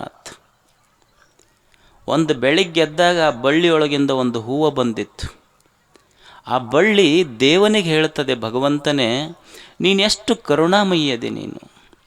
50 ಫೀಟ್ ಎತ್ತರಿದ್ದ ಗಿಡಕ್ಕೇನು ಅನ್ನ ಆಹಾರ ಗಾಳಿ ಬೆಳಕು ಕೊಟ್ಟಿಯಲ್ಲ, ನಾನು 1 ಫೀಟ್ ಅದೀನಂತ ತಿಳ್ಕೊಂಡು ನನಗೆ ಅಲಕ್ಷ್ಯ ಮಾಡಿಲ್ಲ. 50 ಫೀಟಿನ ಗಿಡಕ್ಕೆ ಎಷ್ಟು ಕಾಳಜಿ ಮಾಡಿ ನನಗೂ ಸಹಿತ ಅಷ್ಟೇ ಕಾಳಜಿ ಮಾಡಿ ನೀನು. ಮತ್ತು ನನಗೆ ನೀನು ಕೊಟ್ಟ ಕರುಣೆಗೆ ಏನಾದರೂ ಕೊಡಬೇಕಂತ ಅನ್ನಿಸ್ತೈತಿ. ಕೊಡ್ಲಿಕ್ಕೆ ನನ್ನಲ್ಲಿ ಏನೂ ಇಲ್ಲ, ನಾ ಇರೋದ 1 ಫೀಟ್ ಅದೇನು. ಮತ್ತು ಕೊಡ್ಲಿಕ್ಕೇನೂ ಇಲ್ಲಂತ ಬಿಡಾಕೂ ಮನಸ್ಸಿಲ್ಲ, ಕೊಡಬೇಕಂತ ಅನ್ನಿಸ್ತೈತಿ. ಏನು ಕೊಡಬೇಕಂತ ಅನ್ನಿಸ್ತೈತಿ ಅಂದ್ರೆ ನನ್ನಲ್ಲಿ ಏನೂ ಇಲ್ಲ. ಬೆಳಿಗ್ಗೆ ಎದ್ದಾಗ ಇಲ್ಲೊಂದು ಹೂವು ಅರಳೈತಿ ನೋಡಿ ನನ್ನ ಬಳ್ಳಿಯೊಳಗೆ. ಇದು ಬರೀ ಹೂವಲ್ಲ, ನೀ ಕೊಟ್ಟಿದ್ದಕ್ಕಾಗಿ ನನ್ನ ಹೃದಯವೇ ಹೂವಾಗಿ ಅರಳಿ ನಿಂತೈತಿ. ಇದನ್ನು ನಿನಗೆ ಕೊಡ್ತೇನೆ ನೋಡಷ್ಟೇ. ಈ ದ್ರೌಪದಿ ಮುರ್ಮು ಅವರದಾರಲ್ಲ ನಮ್ಮ ರಾಷ್ಟ್ರಪತಿಗಳು, ಅವ್ರ ಬಗ್ಗೆ ಎಲ್ಲೋ ಒಂದು ಕಡೆ ಕೇಳ್ತಾ ಇದ್ದೆ, ಓದ್ತಾ ಇದ್ದೆ. ಅವರು ಗುಡ್ಡುಗಾಡ ಪ್ರದೇಶದಿಂದ ಬಂದವರು. ಅವ್ರ ಮನ್ಯಾಗ ಅಡುಗೆ ಮಾಡಬೇಕಾದ್ರೆ ಅಡುಗೆ ಮಾಡುವಾಗ ಅವ್ರ ತಂದೆಯವರು ಕಟ್ಟಿಗೆ ತರ್ತಿದ್ರಲ್ಲ, ಪ್ರತಿ ಕಟ್ಟಿಗೆ ಬೆಂಕಿಯೊಳಗೆ ಒಲೆಯಾಗಿಡ್ಬೇಕಂದ್ರೆ 1 ಸಲ ಹಿಂಗೆ ಕಟ್ಟಿಗೆಗೆ ನಮಸ್ಕಾರ ಮಾಡಿ ಒಲೆಯಾಗಿಡ್ತಿದ್ರಂಥವ್ರು. ಪ್ರತಿ ಕಟ್ಟಿಗೆ ತೊಗೊಳ್ತಿದ್ರು, ನಮಸ್ಕಾರ ಮಾಡಿ ಒಲೆಯಾಗಿಡ್ತಿದ್ರಂತ. ಅವರು ಸಣ್ಣವರು ರಾಷ್ಟ್ರಪತಿಗಳು ತಂದೆಗೆ ಕೇಳಿದ್ರಂಥವ್ರು, ಅಲ್ಲ ಪ್ರತಿ ಸಲ ಕಟ್ಟಿಗೆಗೆ ನಮಸ್ಕಾರ ಮಾಡಿ ಯಾಕೆ ಒಲೆಯಾಗಿಡ್ತೀರಿ ನೀವು? ಅವಾಗ ಅವ್ರ ತಂದೆಯವ್ರು ಹೇಳಿದ್ರಂತ, ನೋಡಮ್ಮ, ಇದು ಅನ್ನ ನಮ್ಮ ಹೊಟ್ಟೆ ತುಂಬಿಸ್ತೈತಿ. ಈಗೇನು ಅಡಿಗೆ ಬರ್ತೈತಲ್ಲ, ಇದು ಅಡಿಗೆ ನಮ್ಮನ್ನು ಹೊಟ್ಟೆ ತುಂಬಿಸಿ ಬದುಕಿಸ್ತೈತಿ. ಇದು ಅಡಿಗೆ ಆಗಬೇಕಾದ್ರೆ ಈ ಕಟ್ಟಿಗೆ ಐತಲ್ಲ, ಇದು ತನ್ನ ಸುಟ್ಟುಕೊಂಡು ನಮ್ಮನ್ನು ಬದುಕ್ಸಕತ್ತೈತಲ್ಲ, ಅದಕ್ಕೊಂದು ಋಣ ಐತಿ ನಮ್ದು, ಅದಕ್ಕೆ ನಮಸ್ಕಾರ ಮಾಡ್ಬೇಕು ಅದಕ್ಕಂತ ಹೇಳಿದ್ರಂತ. ಒಂದು ಋಣ ಐತಿ, ನಾವು ನಮಸ್ಕಾರ ಮಾಡಬೇಕು. ನಮ್ಮಲ್ಲಿ ಇರ್ತಿದ್ದಿಲ್ಲ ಅವಾಗೆಲ್ಲ ಋಣರೂಪ ಕರ್ಮಗಳು. ತಾಯಂದಿರು ರೊಟ್ಟಿ ಮಾಡಿದ್ರೆ ಮೊದಲನೇ ರೊಟ್ಟಿ ಕಂತಿ ಭಿಕ್ಷೆ ಮಾಡೋರಿಗೆ ಕೊಡಬೇಕು, ಇಲ್ಲ ಮಠಕ್ಕೆ ಕೊಡಬೇಕು, ಯಾರಾದರೂ ಬಂದ್ರೆ ಕೊಡಬೇಕು, ಇಲ್ಲ ಒಂದು ತುತ್ತು ಮುರಿದ್ರೆ ಒಲೆಗೆ ಹಾಕ್ತಿದ್ರಿಲ್ಲ. ಮತ್ತು ಹೊಸ ಬಟ್ಟೆ ತಂದ್ರೆ ಇನ್ನೊಬ್ರಿಗೆ ಕೊಡಬೇಕು. ಈಗ ಹೊಳ್ಳೆ ಕೊಡೋದಿಲ್ಲ, ಯಾರೂ ಕೊಡೋಕೆ ಹೋಗೋದಿಲ್ಲ ಈಗ. ಆಮೇಲೆ ಅವು ಹಾಗಲಕಾಯಿ ಪಡವಲಕಾಯಿ ಅಂತ ಬರ್ತಿದ್ದು ಇಲ್ಲ, ಹಿತ್ತಲದೊಳಗೆ ಬೆಳೀತಿದ್ರಿಲ್ಲ, ಅವೆಲ್ಲ ಮಗ್ಗಲ ಮನೆಯವ್ರಿಗೆ ಕೊಡ್ತಿದ್ರು. ಯಾಕೆ ಕೊಡ್ತಿದ್ರು ಅಂದ್ರೆ, ಕೊಡಲಿಲ್ಲ ಅಂದ್ರೆ ಕಳು ಮಾಡ್ಕೊಂಡು ಹೋಗ್ತಾರೆ ಅವ್ರು, ಅದಕ್ಕಾರ ಕೊಟ್ಟು ಬರ್ಬೇಕು. ಅಂದ್ರೆ ಋಣರೂಪ ಕರ್ಮಗಳು ಅವಾಗ ಎಷ್ಟು ಶಿಸ್ತಿತ್ತಂತ. ಏನೇ ಇರಲಿ ಹಂಚ್ಕೊಂಡು ಉಣ್ಣೋದು. ನಮ್ಮದು ಹಂಗಿಲ್ಲ ಈಗ, ಏನೂ ಕೊಡಬೇಕನ್ನೋದಿಲ್ಲ ಈಗ. ಏನಾದರೂ ಮಾಡಿ ಒಟ್ಟು ಪಡಿಬೇಕನ್ನೋದೇ ಇದೆ ನಮಗೆಲ್ಲ. ಇಂಥದ್ದೊಂದು ಹಳ್ಳಿ ಇತ್ತು. ಹಳ್ಳ್ಯಾಗ ಒಂದು 4 ಹುಡುಗರು ಮೇನ್ ರೋಡ, ಈ ರೋಡಿಗೆ ಒಂದು ಬೇವಿನ ಗಿಡದ ಕಟ್ಟಿ ಈ ಚಕ್ಕ ಆಡ್ತಿರ್ತಾರಲ್ಲ, ಹುಲಿಮನಿ ಅಂತೀರಿ ನೀವು, ಹುಲಿಮನಿ ಆಡ್ತಾರಲ್ಲ, ಈ ಕಡೆ ಆಡ್ತಾರಲ್ಲ ಹುಲಿಮನಿ ಆಡ್ಕೊತ ಚಕ್ಕರ್ ಆಡ್ಕೊತ ಕುಂತಿದ್ದು ಒಂದು 4 ಹುಡುಗರು. ಆ ಕಡೆಯಿಂದ ಒಂದು ಕಾರ್ ಬಂತು. ಕಾರ್ ಬಂದ ಕೂಡಲೇ ಒಂದು ದೊಡ್ಡ ತೆಗ್ಗ ಕಾರ್ ಸಿಕ್ಕೊಂಡ್ಬಿಡ್ತು. ಕಾರ್ ಸಿಕ್ಕೊಂಡು ಕೂಡಲೇ ಅವ್ರ ಕಾರ್ನಾಗಿಂದ ಒಬ್ಬರು ಬಂದರು. ಇಳಿದು ಆ ಹುಡುಗರಿಗೆ ಹೇಳಿದು, ಹೆಂಗ್ರಪ್ಪ ನಮ್ಮ ಕಾರ್ ಸಿಕ್ಕಿಬಿದ್ದೈತಿ, ಹಾಕ್ಕೊಂಡೈತಿ. ಅವ್ರು 4 ಹುಡುಗರಂದ್ರು ನೋಡಿ, ನಮಸ್ಕಾರ ರೀ ಸರ್ ಅಂದ್ರು. ಅವ್ರೇನು 4 ಹುಡುಗರು ಇದ್ರಲ್ಲ, ನಮಸ್ಕಾರ ರೀ ಸರ್. ಯಾಕಂದ್ರೆ ಇವ್ರು ಬಂದವ್ರು ಕಾರ್ನಾಗ ಇಳಿದು ಬಂದವ್ರು ಏನಿದ್ರಲ್ಲ, ಇವ್ರಿಗೆ ಕಲಿಸಿದ ಶಿಕ್ಷಕರಿದ್ರು, ಅವ್ರು ಆ ಊರಾಗಿದ್ದರು. ಯಾಕ್ರಿ ಸರ್ ಈ ಕಡೆ ಹೊಂಟಿದ್ರಿ? ಏನಿಲ್ಲಪ್ಪ, ಈ ಕಡೆ ಬೇರೆ ಊರ ಕಡೆ ಹೋಗ್ಬೇಕಾಗಿತ್ತು, ನಿಮ್ಮ 3 ಮಂದಿ ಬಂದೆ, ನನ್ನ ಗಾಡಿ ಸಿಕ್ಕಾಕೊಂಡ್ಬಿಟ್ಟೈತೆ, ತೆಗಿಗೆ ಬಿದ್ದೆ. ತೆಗಿತೀವಿ ಬರ್ರಿ ಸರ್, ಅದೇನಾಯ್ತು. 4 ಮಂದಿ ಹೋಗಿ ಒಮ್ಮೆ ಎತ್ತಿಟ್ರು ಅವ್ರು ಸರ್ ಅಂದರು, ಮತ್ತಿಷ್ಟೆಲ್ಲ ಸಹಾಯ ಮಾಡಿದ್ರಪ್ಪ ನನಗಂತ ಒಂದು 500 ರೂಪಾಯಿ ಕೊಡಕ್ಕೆ ಹೋದ್ರು ಸರ್. ಬ್ಯಾಡ ಬಿಡ್ರಿ ಸರ್, ಬ್ಯಾಡ ಅನ್ಕೊತಾನೆ ಇಸ್ಕೊಂಡ್ರು ಅವ್ರು. ಹಂಗೆ ಬ್ಯಾಡ ಅನ್ಕೊತಾನೆ ಒಳಗಿಸ್ಕೊಂಡ್ರು ಅವ್ರು. ಸರಿಗೆ ಆತಪ್ಪ, ಭಾಳ ದಿವಸ ಆತಪ್ಪ ನಿಮ್ಮ ಊರಾಗ ನೌಕರಿ ಮಾಡಿ ಹೋಗಿ, ನೆನಪಿಲ್ಲ ನೋಡಿ, ನಿಮ್ಮ ಮುಖ ಗೊತ್ತಾಗುವಲ್ಲು, ಮತ್ತೀಗ ಏನು ಮಾಡ್ತೀರಪ್ಪ ಈಗೆಲ್ಲ ಕೆಲಸ? ಏನಿಲ್ಲ ಸರ್, ಇಲ್ಲೇ ಕಟ್ಟಿ ಕುಂತಿರ್ತೀವಿ ರೀ, ಇಲ್ಲೇ ಊರು ಮುಂದೆ ತೆಗೆದಿರ್ತೀವಿ ರೀ. ಹಿಂಗೆ ಗಾಡಿಗಳು ಬರ್ತಿರ್ತಾವೆ ಇಲ್ಲಿ, ಹಂಗೆ ಹಾಕ್ಕೊಂತಾವ. ನಿಮ್ಮದಂತ 500ಕ್ಕೆ ತೆಗ್ದೀವಿ ಸರ್, ಬೇರೆವು ಬಂದ್ರೆ 2000 ಇಲ್ಲಾರ್ದ ತೆಗೆದಿಲ್ಲ ಸರ್ ನಾವು. ಮತ್ತು ದಿವಸ 4-5 ಗಾಡಿ ಬರ್ತಾವೆ ಸರ್, 4-5 ಗಾಡಿ ಸಿಗಿಬೀಳ್ತಾವೆ, ತಲಾಗ 2-2 ರೂಪಾಯಿ ಆರಾಮ್ ಸರ್ ನಮ್ಮ ದುಡಿಮೆದ. ಅವರು ಸರ್ ಅಂದ್ರಂತ, ಕೈ ಮುಗಿತೀನಿ, ನಾ ಕಲಿಸಿನಂತ ಯಾರು ನನ್ನ ಹೆಸರು ಹೇಳಕ್ಕೆ ಹೋಗ್ಬೇಡ್ರಿ ನೀವು. ನಾನು ನಿಮಗೆ ಕಲಿಸಿನಂತ ನನ್ನ ಹೆಸರು ಮಾತ್ರ ಹೇಳಕ್ಕೆ ಹೋಗ್ಬೇಡ್ರಪ್ಪ, ಪುಣ್ಯವಂತರದಿರಿ ನೀವು. ನಮ್ಮ ಯಜ್ಞ ಕರ್ಮಗಳು. ಆದರೆ ಋಷಿ ಹೇಳೋದು ಯಜ್ಞ ಕರ್ಮಗಳನ್ನು ಮಾಡಬೇಕು ಮನುಷ್ಯ. ಉಸಿರು ಇರುವವರೆಗೆ ದೇವ ಪ್ರೀತಿ ಪಡಬೇಕು. ನಾವು ಮಾಡುವ ಕೆಲಸ ನೋಡಿ, ದೇಶ ಪ್ರೀತಿ ಪಡಬೇಕು, ನಿಸರ್ಗ ಪ್ರೀತಿ ಪಡಬೇಕು. ಅಷ್ಟು ಒಳ್ಳೆಯ ಕಾರ್ಯಗಳನ್ನು ಮನುಷ್ಯ ಮಾಡ್ತಾ ಇರಬೇಕು. ಈಗೊಬ್ಬ ರೈತ ಇರ್ತಾನೆ, ಹೊಲದಾಗ ರೈತ. ನೀವು ನೋಡ್ರಿ, ಒಬ್ಬ ರೈತ ಹತ್ತಿ ಬಿತ್ತಿರ್ತಾನೆ. ಅವ ತನ್ನ ಬೆನ್ನು ಕರ್ರಗೆ ಮಾಡಿಕೊಂಡು, ತನ್ನ ಮುಖ ಕರ್ರಗೆ ಮಾಡಿಕೊಂಡು ಹತ್ತಿ ಬೆಳೆದು ಬೇರೆ ತನ್ನ ಬೆನ್ನು ಕರ್ರಗಾಗೈತಿ, ತನ್ನ ಮೈ ಕರ್ರಗಾಗೈತಿ, ಆದರೆ ಇನ್ನೊಬ್ಬರ ಮೈ ಮೇಲೆ ಬೆಳೆ ಬಟ್ಟೆ ಇರಲಿ ಅಂತ ದುಡಿತಾನಲ್ಲ, ಇದು ಯಜ್ಞ ಕರ್ಮ ಅಲ್ಲೇನು ಹೇಳಿ? ಇದು ಯಜ್ಞ ಕರ್ಮವೇ. ಈಗ ನೀವು ಬ್ಯಾಸಿಗೆಗೆ ಹೋಗ್ತಿರ್ತೀರಿ, ಹೋಗುವಾಗ ನಡ್ಕೊಂತ ಹೋಗುವಾಗ ಬಿಸಿಲು ಏಪ್ರಿಲ್ ತಿಂಗಳ, ನಿಮ್ಮ ಪಾದರಕ್ಷೆಯ ಉಂಗುಟ ಕಿತ್ತಿತ್ತು. ನೀವೇನು ಕೈಯಾಗ ಹಿಡ್ಕೊಳ್ದಲ್ಲ, ಹಂಗೆ ಕಾಲಿನ ಎಳ್ಕೊಂತ ಹೋಗ್ತೀರಿ. ಅಲ್ಲೇ ದಾರಿ ಬದಿಯೊಳಗೊಬ್ಬ ಛತ್ರಿ ಹಿಡ್ಕೊಂಡು, ನಿಮ್ಮ ಪಾದರಕ್ಷೆ ನೀವ ಕೈಯಾಗ ಹಿಡ್ದಿಲ್ಲ, ದಾರಿಯೊಳಗೆ ಪಾದರಕ್ಷೆ ಹೊಲಿಯುವ ವ್ಯಕ್ತಿ ನಿಮ್ಮ ಪಾದರಕ್ಷೆ ತನ್ನ ಕೈಯಾಗ ತಗೊಂಡು ಅದನ್ನು ಹೊಲಿಗೆ ಹಾಕಿ ನಿಮ್ಮ ಕಾಲಾಗಿಟ್ಟು ನಿಮ್ಮ ಪ್ರಯಾಣ ಸುಖಕರವಾಗಲಿ ಅಂತ ಹೇಳ್ತಾನಲ್ಲ. ಮತ್ತು ಇದು ಯಜ್ಞ ಕರ್ಮ ಅಲ್ಲೇನಿದು? ಇದು ಯಜ್ಞ ಕರ್ಮವೇ.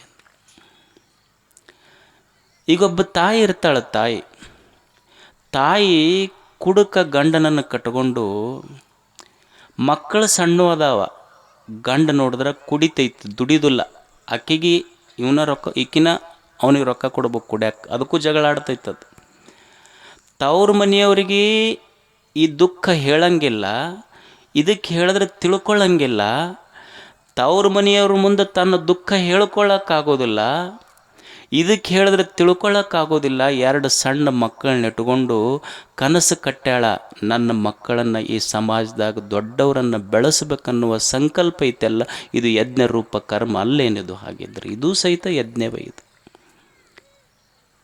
ಯಾವುದು ಯಜ್ಞ ಇಲ್ಲ ಹೇಳಿ ಇಲ್ಲಿ? ನಾವೆಲ್ಲ ಆ ಜಯಂತಿ, ಈ ಜಯಂತಿ, ಹುಟ್ಟುಹಬ್ಬಗಳನ್ನು ಮಾಡ್ತೇವೆ.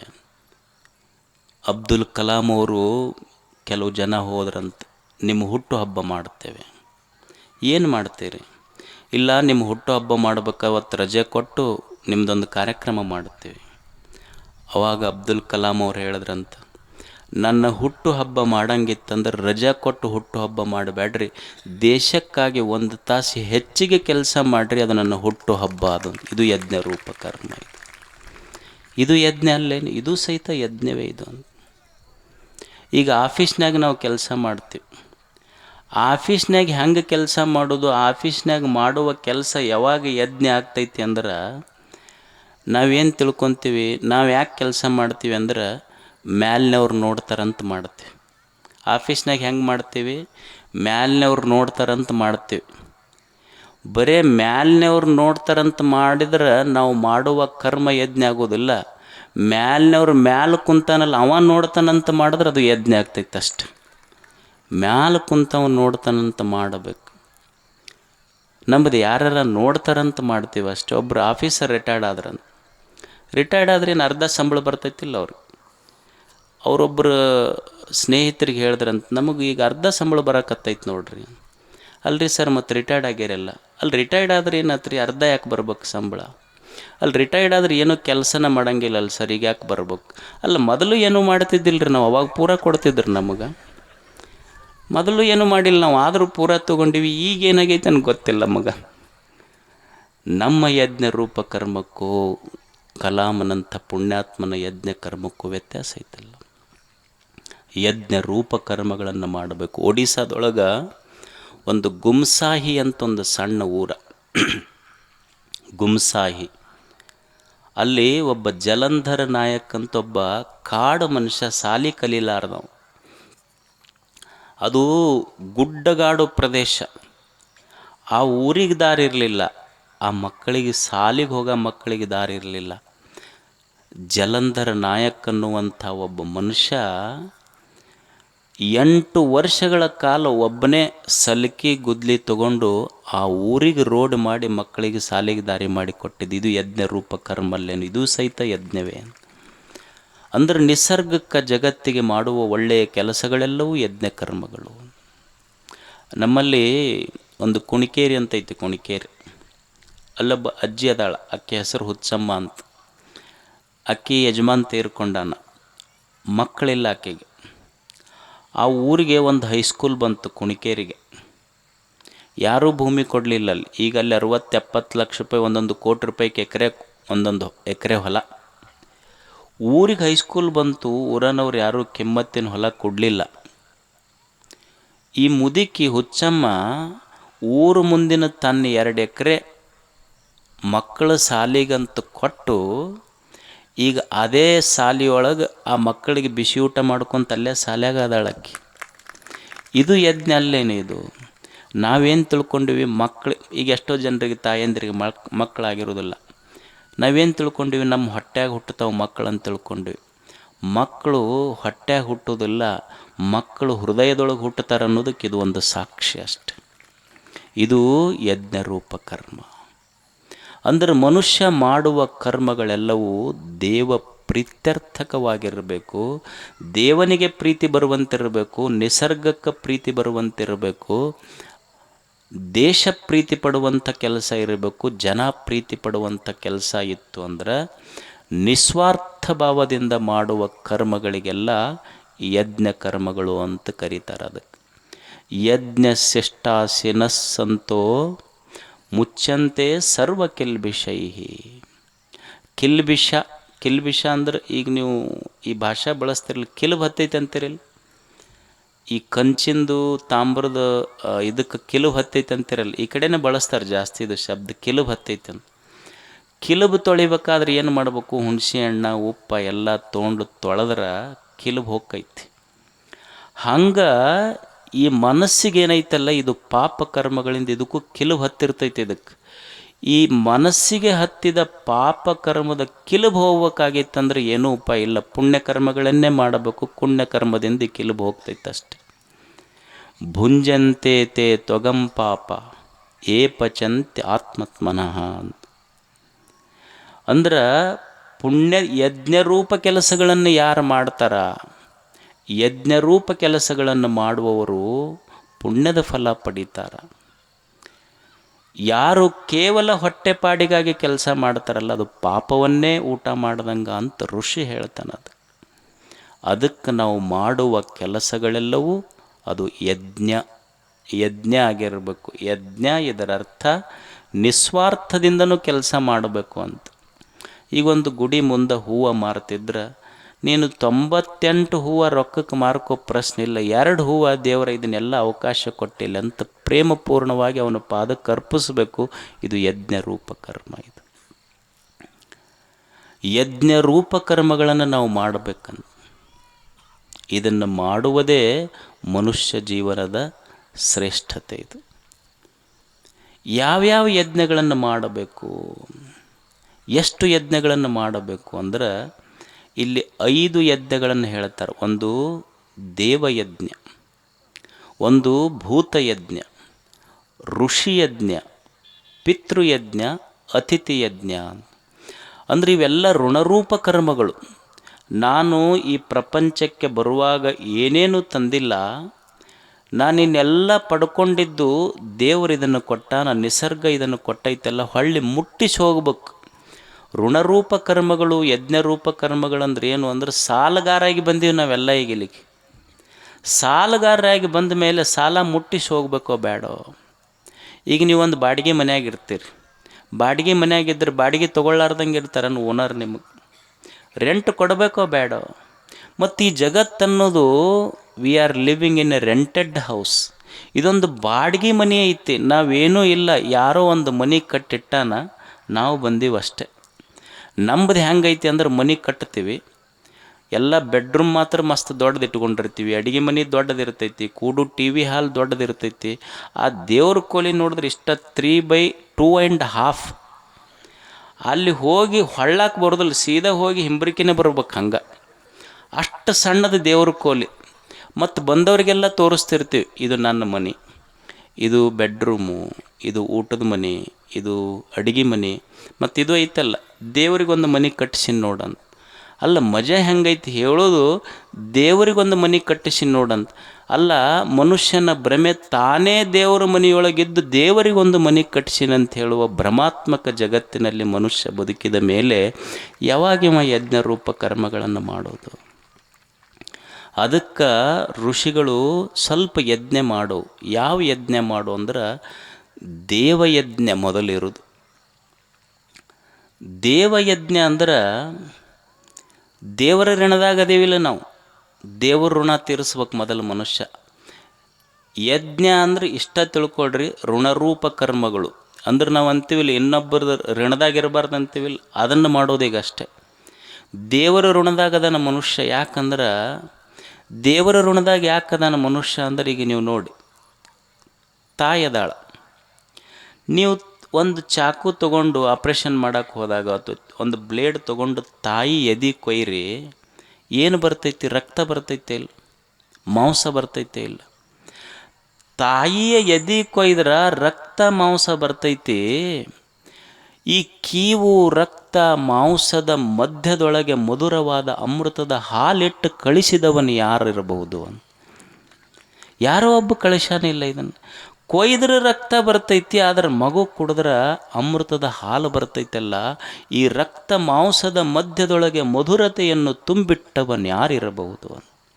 ಯಾರಿರಬಹುದು? ಇದನ್ನು ನೀವು ಊಟ ಮಾಡಿರಿ, ಉಂಡಿದ್ದು ಫುಡ್ ಬ್ಲಡ್ ಆಗುತ್ತಿಲ್ಲ. ಎಲ್ಲ ಫ್ಯಾಕ್ಟ್ರಿಗಳದಾವ ಜಗತ್ತಿನೊಳಗೆ. ಉಂಡು ಫುಡ್ ಬ್ಲಡ್ ಆಗೋ ಫ್ಯಾಕ್ಟ್ರಿ ಯಾವಾದರ ಐತನ? ದೇಹ ಒಂದೇ. ಇದನ್ನು ನಿರ್ಮಾಣ ಮಾಡಿದವನು ಯಾರಿರಬಹುದು ಹೇಳಿ? ಮತ್ತು ಅವನ ಋಣ ನಮ್ಮ ಮೇಲೆ ಐತೋ ಇಲ್ಲ?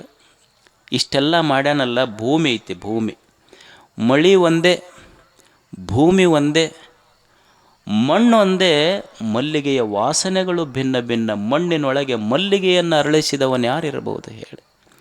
ಮಣ್ಣೊಳಗೆ ಮಲ್ಲಿಗೆ ಅರಳಿಸಿ ಕೊಟ್ಟಾನೋ ಇಲ್ಲ ನಮಗೆಲ್ಲ? ಮಣ್ಣು ಒಂದೇ, ನೀರು ಒಂದೇ. ಮೋಸಂಬಿಯೊಳಗೆ ಹುಳಿ, ಹಲಿಸಿನೊಳಗೆ ಸಿಹಿ, ತೆಂಗಿನೊಳಗೆ ತಿಳಿ ನೀರು ತುಂಬಿಟ್ಟು ಕಳಿಸಿದವನು ಯಾರಿರಬಹುದು? ಇದನ್ನೆಲ್ಲ ಕೊಟ್ಟನಲ್ಲ. ಕೊಟ್ಟವನಿಗೊಂದಿಷ್ಟು ಬೇಕಲ್ಲ.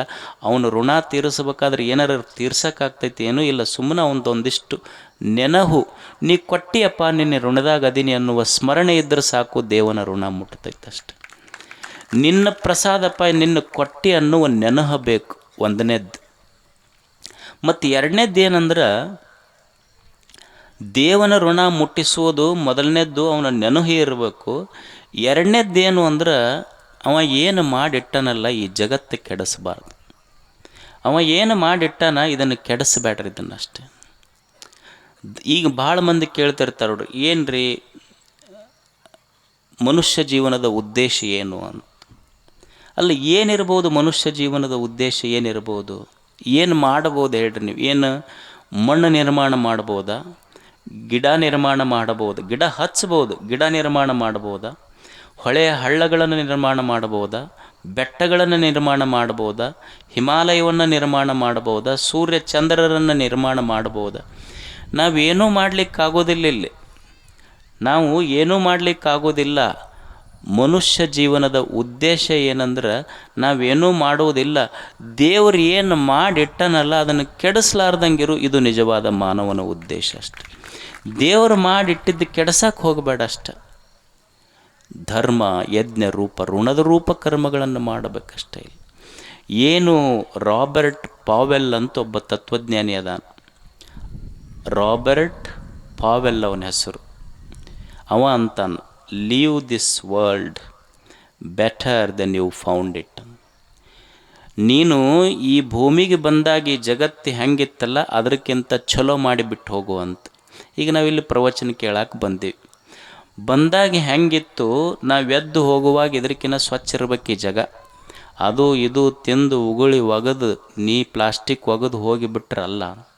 ನಮ್ಮ ಉದ್ದೇಶ ಏನು ಅಂದ್ರೆ, ನಾವು ಯಾವುದೇ ಜಗದಾಗ ಕೂಡಲಿ ನಾವು ಕುಂತ ಮೇಲೆ ನಾವು ಹೇಳುವಾಗ ನಾ ಬಂದಿದ್ದಕ್ಕಿಂತ ನಾನು ಚಲೋ ಮಾಡಿಟ್ಟು ಹೋಗ್ಬೇಕು, ಇದು ಜೀವನದ ಉದ್ದೇಶ ಅಂತ ಹೇಳ್ತಾನೆ ರಾಬರ್ಟ್ ಪಾವೆಲ್. ಎಷ್ಟು ಚಲೋ ಚಲೋ ಮಾತು ಹೇಳ್ಯಾರ ನೋಡಿ. ಕೇಳಕ್ಕೆ ಟೈಮ್ ಇಲ್ಲ ನಮಗೆಲ್ಲ. ಈಗ ಅಂದ್ರೆ ದೇವರ ಋಣ ತೀರಿಸಬೇಕಾಗಿತ್ತಂದ್ರೆ ದೇವ್ರು ಏನು ಮಾಡಿಟ್ಟಾನ ಅದನ್ನು ಕೆಡಿಸ್ಬೇಡ ಅಷ್ಟೆ. ಈಗ ನಾನು ಯಜ್ಞರೂಪ ಕರ್ಮ ಮಾಡಬೇಕು ಅಂತ ತಿಳ್ಕೊಂಡು ಒಬ್ಬ ವ್ಯಕ್ತಿಗೆ ಪ್ರಾಣ ಉಳಿಸ್ಬೇಕು. ಒಬ್ಬ ವ್ಯಕ್ತಿಗೆ ಪ್ರಾಣ ಉಳಿಸ್ಬೇಕು ಅಂತಂದ್ರೆ ಡಾಕ್ಟರ್ ಆಗಬೇಕಂತೇನಿಲ್ಲ. ಒಬ್ಬ ವ್ಯಕ್ತಿಗೆ ಪ್ರಾಣ ಉಳಿಸ್ಬೇಕಾಗಿತ್ತು ಅಂದ್ರೆ ಡಾಕ್ಟರ್ ಆಗಬೇಕಂತೇನಿಲ್ಲ. ಬರೋ ಆಂಬುಲೆನ್ಸಿಗೆ ದಾರಿ ಬಿಟ್ಟರೆ ಸಾಕು, ಇದು ಸಹಿತ ಒಂದು ಪುಣ್ಯ ರೂಪದ ಕೆಲಸ. ನಾವು ಅಡ್ಡ ಹಚ್ಕೊಂಡು ನಿಂದಿರ್ತೀವಿ, ಅಲ್ಲೇ ಕೆಟ್ಟಿರೋದಷ್ಟು. ಅಂದ್ರೆ ಮನುಷ್ಯ ಮಾಡುವ ಕಾರ್ಯ ಏನು ಅಂದ್ರೆ, ಒಂದನೇದ್ದು ದೇವನ ಋಣ ಮುಟ್ಟಿಸ್ಬೇಕಾಗಿದ್ರೆ ಒಂದನೇದ್ದು ಅವನು ಸ್ವಲ್ಪ ನೆನಪಿರ್ಬೇಕು. ಮತ್ತು ಏನು ದೇವರು ಮಾಡಿಟ್ಟನಲ್ಲ ಈ ಜಗತ್ತನ್ನು ಕೆಡಿಸ್ಬೇಡ, ಸ್ವಚ್ಛಿಡು ಇದನ್ನಷ್ಟು. ಇದನ್ನು ಸ್ವಚ್ಛಿಡು, ಕೆಡಿಸ್ಬೇಡ. ಈಗ ಕೆರೆ ಇರ್ತಾವೆ ನೋಡ್ರಿ, ಕೆರೆಗೆ ಈ ಕುರಿ ನೀರು ಕುಡಿಯೋಕೆ ಹೋಗ್ತೈತಿ. ಹೆಂಗೆ ಕುಡಿತೈತಿ ಅದು? ಸುಮ್ಮನೆ ಎರಡು ಕಾಲು ಕೆರೆಯಾಗ ಸಹಿತ ಇಡೋದಿಲ್ಲ, ಅದು ಮಡಿಸ್ತೈತಿ, ಮಡಿచి ನೀರು ಕುಡಿತೈತಿ. ಅದ ಒಂದು ಆಕಳ ಎತ್ತು ಹೋತಂದ್ರೆ ಎರಡು ಕಾಲು ಸ್ವಲ್ಪ ಆ ಕೆರೆಯಾಗಿಟ್ಟು ನೀರು ಕುಡಿತೈತಿ. ಆಮೇಲೆ ಇದು ಹೋಗ್ತೈತಿ ನೋಡಿ, ಮೂರನೇದ್ದೊಂದು ಐತಿ. ಯಾವುದು? ಹಾಂ, ಅದು ಎಮ್ಮೆ ಒಳಗೆ ಹೋತು ಅಂದ್ರೆ ತಾನೂ ಕುಡಿದಿಲ್ಲ, ಕುಡಿಯೋರಿಗೆ ಕೊಡಿಸ್ಕೊಡು, ಎಲ್ಲ ಗೊಡಗು ಮಾಡಿಟ್ಟು ಬರ್ತೈತಿ ನೋಡಿ, ಅದು ಅಷ್ಟು. ನಾವು ಹೆಂಗೆ ನಮ್ಮ ಊರು ಅನ್ನೋದೇನೈತಲ್ಲ, ಇದೊಂದು ಸ್ವಚ್ಛ ತಿಳಿಯಾದ ಸರೋವರ ಇದ್ದಂಗಿದು. ನಾವು ಅನುಭವಿಸ್ಬೇಕು, ನಾವು ಕುಡಿಬೇಕು, ನಾವು ಬದುಕಬೇಕು, ಇನ್ನೊಬ್ಬರಿಗೆ ಬದುಕಕ್ಕೆ ಬಿಡಬೇಕು. ನಾವು ನಮ್ಮೂರನ್ನು ಕೆಡಿಸಬಾರ್ದು. ಇದು ಧರ್ಮ, ಯಜ್ಞ ರೂಪ ಕರ್ಮ, ಇದು ಅಷ್ಟೆ. ಸ್ವಚ್ಛ ಇಡೋದು ದೇವರು ಏನು ಕೆಲಸ ಮಾಡ್ಯಾನಲ್ಲ, ಸ್ವಚ್ಛ ಇಡ್ಬೇಕಷ್ಟ. ಇದನ್ನು ಈಗ ಹೇಳಿಲ್ಲ, ದೇಶ ತುಂಬ ದಿವಸ ಹೇಳ್ತಾರಿಲ್ಲ, ಸ್ವಚ್ಛ ಇಡ್ಬೇಕಂತಾರೆ. ಎಲ್ಲವೂ ಸ್ವಚ್ಛ ಇಡ್ತಿರ್ಬೇಕು. ಒಬ್ಬ ತಾಯಿ ಯಜಮಾನ ಮನ್ಸದ ಮೇಲೆ ಕುಂತಿದ್ದಂತ, ಕಸಬರಿಗೆ ತೊಗೊಂಬಂದ್ಲಂತ, ಕಸ ಹೊಡಿತೀನಿ ಹೇಳ್ರಿ. ಅವ ಬಂದು ಕುರ್ಚಿ ಮೇಲೆ ಕುಂತ, ಅಲ್ಲಿಗೆ ಬಂದ್ರವ್ರು, ಕಸ ಹೊಡಿತೀನಿ ಸರಿ ಅಂದರು. ಪಡಸಾಲ್ಯಾಗ ಬಂದು ಕುಂತ, ಕಸ ಹೊಡಿತೀನಿ ಸರಿ ಅಂದರು. ಟಿ ವಿ ಹಾಲಿಗೆ ಬಂದು ಕುಂತ, ಅಲ್ಲಿ ಕಸಬರಿಗೆ ತೊಗೊಂಡು ಕಸ ಹೊಡಿತೀನಿ ಸರಿ ಅಂದ್ರವ್ರು. ಇದು ಮುಂದೆ ಜೆ ಕಟ್ಟಿಗೆ ಬಂದು ಕುಂತು, ಅಲ್ಲಿ ಕಸಬರಿಗೆ ತೊಗೊಂಬಂದ್ರು, ಸರಿ ಕಸ ಹೊಡಿತೀನಿ ಸರಿ. ಮನೆ ಮುಂದೆ ಬೇನ್ ಗಿಡದ ಕಟ್ಟಿಗೆ ಕುಂತು, ಅಲ್ಲಿ ಬಂದ್ರೆ ಅವ್ರು ಕಸ ಹೊಡಿತೀನಿ ಸರಿ ಅಂತ. 3 ಗಂಟೆ ಆಯ್ತು, ಫೋನ್ ಹಚ್ಚಿದ್ಲೆಮ್ಮ, ಎಲ್ಲಿದ್ದೀರಿ ಅಂತ. ಅಲ್ಲ, ಕಲಬುರಗಿಗೆ ಸರ್ದೀನಿ, ಕಸ ಹೊಡ್ಯೋದು ಮುಗಿದಿದ್ರೆ ಬರ್ತೀನಿ ನಾನು, ಸರ್ಕೊಂತ ಕಲಬುರಗಿಗೆ ಬಂದೀನಿ ನಾನು. ಸ್ವಚ್ಛಮೇವ ಜಯತೆ, ಸ್ವಚ್ಛ ಇರ್ಬೇಕಷ್ಟ. ದೇವ್ರು ಏನು ಮಾಡಿಟ್ಟನಲ್ಲ, ಕೆಡಿಸಬೇಡ. ಒಂದನೇದ್ದು ದೇವನ ಋಣ ತೀರಿಸುವುದಂದ್ರೆ ದೇವನ ನೆನಹು ಇರಬೇಕು. ಎರಡನೇದ್ದು ದೇವ್ರು ಏನು ಮಾಡಿಟ್ಟನ ಅದನ್ನು ಕೆಡಿಸಬೇಡ ಅಷ್ಟೆ. ಎರಡನೇದ್ದು ಭೂತಯಜ್ಞ. ಭೂತ ಅಂದ್ರೆ ಪಂಚಮಹಾಭೂತಗಳು, ಪೃಥ್ವಿ, ಅಪ್ಪು, ತೇಜ, ವಾಯು, ಆಕಾಶದವಲ್, ಮಣ್ಣು, ನೀರು, ಗಾಳಿ, ಬೆಳಕ, ಬೈಲ, ಇವು ಪಂಚಭೂತಗಳು ಅಂತ ಕರಿತೀವಿ ನಾವು. ಈ ಮನುಷ್ಯನ ದೇಹ ಐತಲ್ಲ, ಈ ಮನುಷ್ಯನ ದೇಹ ಎದರಿಂದಾಗೈತಿ ಅಂದ್ರೆ ಈ ಪಂಚಭೂತಗಳಿಂದಾಗೈತಿ. ಮಣ್ಣು, ನೀರು, ಗಾಳಿ, ಬೆಳಕ, ಬೈಲ. ಮನುಷ್ಯನ ದೇಹ ಏನೈತೆ ಅಂದ್ರೆ ಇದೊಂದು ಶೇರ್ ಮಾರ್ಕೆಟ್. ಇದು ಅಂದ್ರೆ ಇವು 5 ಕೂಡಿ ಇನ್ವೆಸ್ಟ್ ಮಾಡ್ಯಾವ ಇದ್ರಾಗ. ನಮ್ಮ ದೇಹ ಅಂದ್ರೆ ಏನೂ ಅಲ್ಲ, ಈ ಪಂಚಭೂತಗಳ ಇನ್ವೆಸ್ಟ್ಮೆಂಟ್, ಒಂದು ಪಾರ್ಟ್ನರ್ಶಿಪ್ ಕಂಪನಿ ಇದು. ಒಬ್ಬ ವ್ಯಕ್ತಿ ಸತ್ತ ಅಂದ್ರೆ ಏನಂತ ಬರೀತಾರೆ, ಪೇಪರ್ನಾಗ ಬರೀತಾರಲ್ಲ, ಪಂಚಭೂತಗಳಲ್ಲಿ ಲೀನವಾದರು ಅಂತ ಕೇಳಿರಿಲ್ಲ. ಪಂಚಭೂತಗಳಲ್ಲಿ ಲೀನವಾದರು ಅಂತ ಇದರ ಅರ್ಥ ಏನು ಅಂದ್ರೆ, ಈ ಮಣ್ಣು, ನೀರು, ಬೆಂಕಿ, ಗಾಳಿ, ಬೈಲಿತ್ತಲ್ಲ, ಇವು ಕೂಡಿ ಇನ್ವೆಸ್ಟ್ ಮಾಡಿದ್ರು. ಯಾವಾಗಿದು ಕಂಪ್ನಿ ಸರಿಗೆ ಉಳಿಲಿಲ್ಲಲ್ಲ, ತಮ್ಮ ಪಾರ್ಟ್ ತೊಗೊಂಬಿಟ್ರೆ ಅವ್ರು ಅಷ್ಟ. ಮಣ್ಣಿನ ಪಾರ್ಟಿಗೆ, ನೀರಿನ ಪಾರ್ಟಿಗೆ, ಗಾಳಿ ಪಾರ್ಟಿಗೆ ಹೋತು ಅಂದ್ರೆ ಬಾಡಿ ಡಿಸಾಲ್ವ್ ಆತಷ್ಟ, ಕಂಪ್ನಿ ಲಾಸ್ ಆತಂತ. ಅಂದ್ರೆ ದೇಹ ಅಂದ್ರೆ ಇದು ಒಂದು ಪಂಚಭೂತಗಳ ಇನ್ವೆಸ್ಟ್ಮೆಂಟ್ ಐತಿ. ಈ ದೇಹ ಮಣ್ಣು, ನೀರು, ಗಾಳಿ, ಬೆಳಕು, ಬಯಲಿನಿಂದ ಆಗೈತಲ್ಲ. ಯಾಕೆ ಮನುಷ್ಯ ಈ ನಿಸರ್ಗದ ಬಗ್ಗೆ ಕಾಳಜಿ ಇರಬೇಕು ಅಂದ್ರೆ, ಈ ನಿಸರ್ಗ ಕೆಟ್ಟಿತು ಅಂದ್ರೆ ಮನುಷ್ಯನು ಕೆಡ್ತಾನೆ. ಯಾಕಂದ್ರೆ ಯಥಾ ಬ್ರಹ್ಮಾಂಡ ತಥಾ ಪಿಂಡಾಂಡ. ಈ ಜಗತ್ತು ಈ ಪಂಚಭೂತಗಳಿಂದ ಈ ದೇಹ ಆಗೈತಿ ಅಂದಮೇಲೆ ಪಂಚಭೂತಗಳು ಕೆಟ್ಟು ಅಂದ್ರೆ ದೇಹವು ಕೆಡ್ತೈತಿ. ಮಣ್ಣು ಕೆಟ್ಟಿತು ಮನಸ್ಸು ಕೆಡ್ತೈತಿ, ನೀರು ಕೆಟ್ಟಿತು ದೇಹ ಕೆಡ್ತೈತಿ, ಅಗ್ನಿ ಕೆಟ್ಟಿತು ದೇಹ ಕೆಡ್ತೈತಿ, ಗಾಳಿ ಕೆಟ್ಟಿತು ದೇಹ ಕೆಡ್ತೈತಿ. ಅಂದ್ರೆ ಇಲ್ಲಿ ಹೊರಗೆ ಏನೇನು ಕೆಡ್ತೈತಿ ಅದು ಕೆಟ್ಟಗೊಂತ ಹೋದಂಗೆ ಮನುಷ್ಯನ ದೇಹ ಮನಸ್ಸುಗಳು ಕೆಡ್ತಾವೆ. ಅದಕ್ಕೆ ಭೂತ ಋಣ ತೀರಿಸುವುದು ಅಂದ್ರೆ ಇವೇನದವಲ್ಲ ಇವುಗಳನ್ನು ಕೆಡಿಸಬಾರ್ದು. ಮನುಷ್ಯ ಎಷ್ಟು ದೇವರು ಸ್ವಚ್ಛ ಕೊಟ್ಟಾನ, ಮಣ್ಣು ಕೊಟ್ಟಾನ, ಎಷ್ಟು ಅದ್ಭುತವಾದಂಥ ಮಣ್ಣು ಅದು. ಮಣ್ಣಿನೊಳಗೆ ಎಷ್ಟು ಶಕ್ತಿ ಇಟ್ಟಾನ ದೇವರು. ನೀವು ಸುಮ್ಮನೆ ಒಂದು ಸಣ್ಣ ಸಸಿ, ಒಂದು ಮಾವಿನ ಸಸಿ ಬೆಳಿತೈತಿ. ಆ ಸಸಿ ಬಂದಿದ್ದು ಎಲ್ಲಿಂದ ಬಂದೈತಿ ಹೇಳ್ರಿ? ಮಣ್ಣಿನಿಂದ ಬಂದೈತಿ. ಅದು ಗಿಡ ಆಗಿದ್ದು ಮಣ್ಣ, ಮತ್ತು ಎಲೆಯಾಗಿದ್ದು ಮಣ್ಣೆ, ಹೂವಾಗಿದ್ದು ಮಣ್ಣೆ, ಮುಂದೆ ಹಣ್ಣಾಗಿದ್ದು ಮಣ್ಣೆ.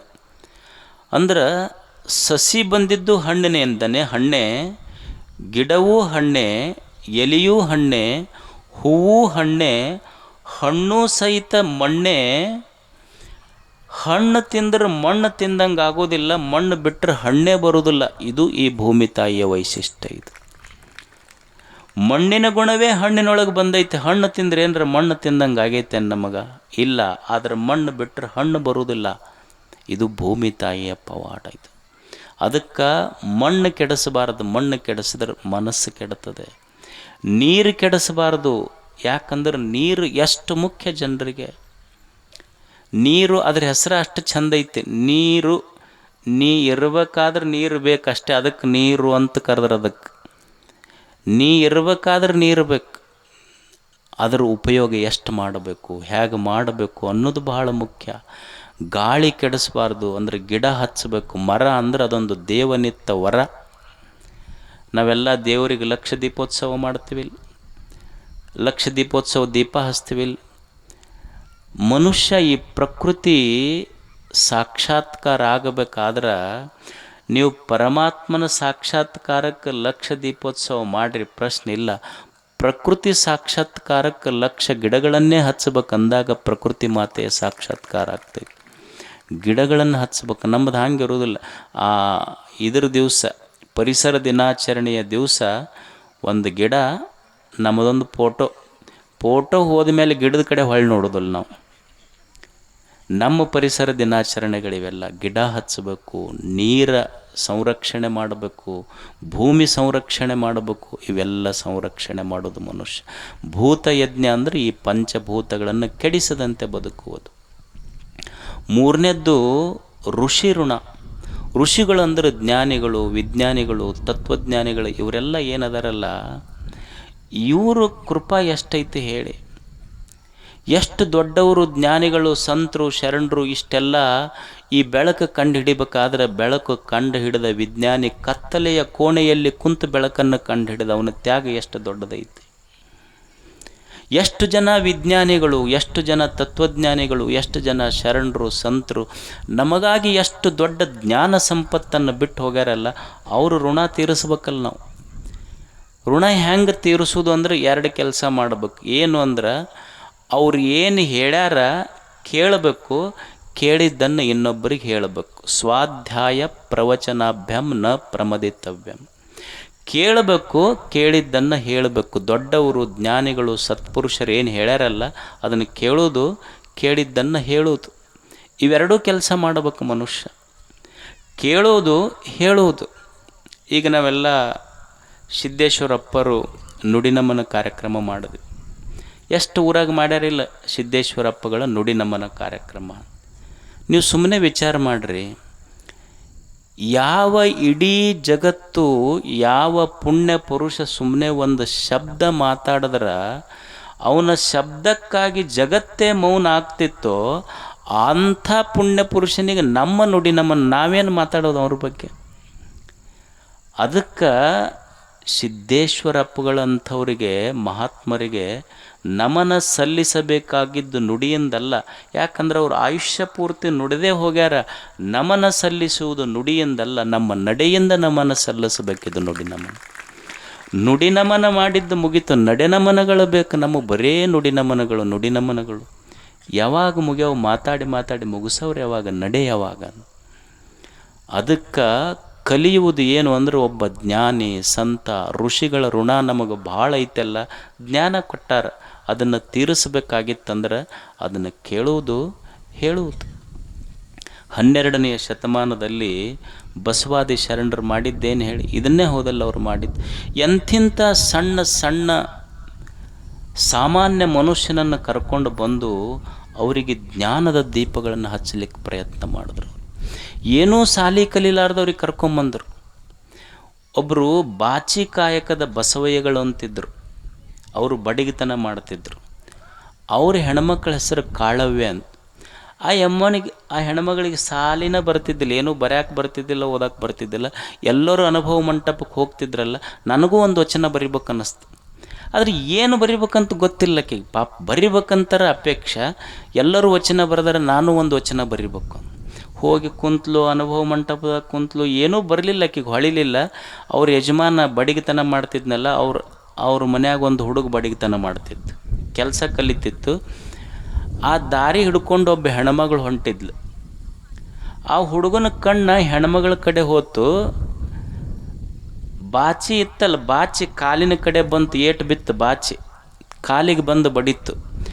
ಅದನ್ನು ನೋಡೋದು ಕೂಡಲೇ ಒಂದು ಲೈನ್ ಬರೆದ್ಲು, ಕೈ ತಪ್ಪಿ ಕೆತ್ತಲು ಕಾಲಿಗೆ ಮೂಲ ಅಂತ ಒಂದು ಲೈನ್ ಬರೆದ್ಬಿಟ್ಲು ವಚನ ಅಲ್ಲೇ.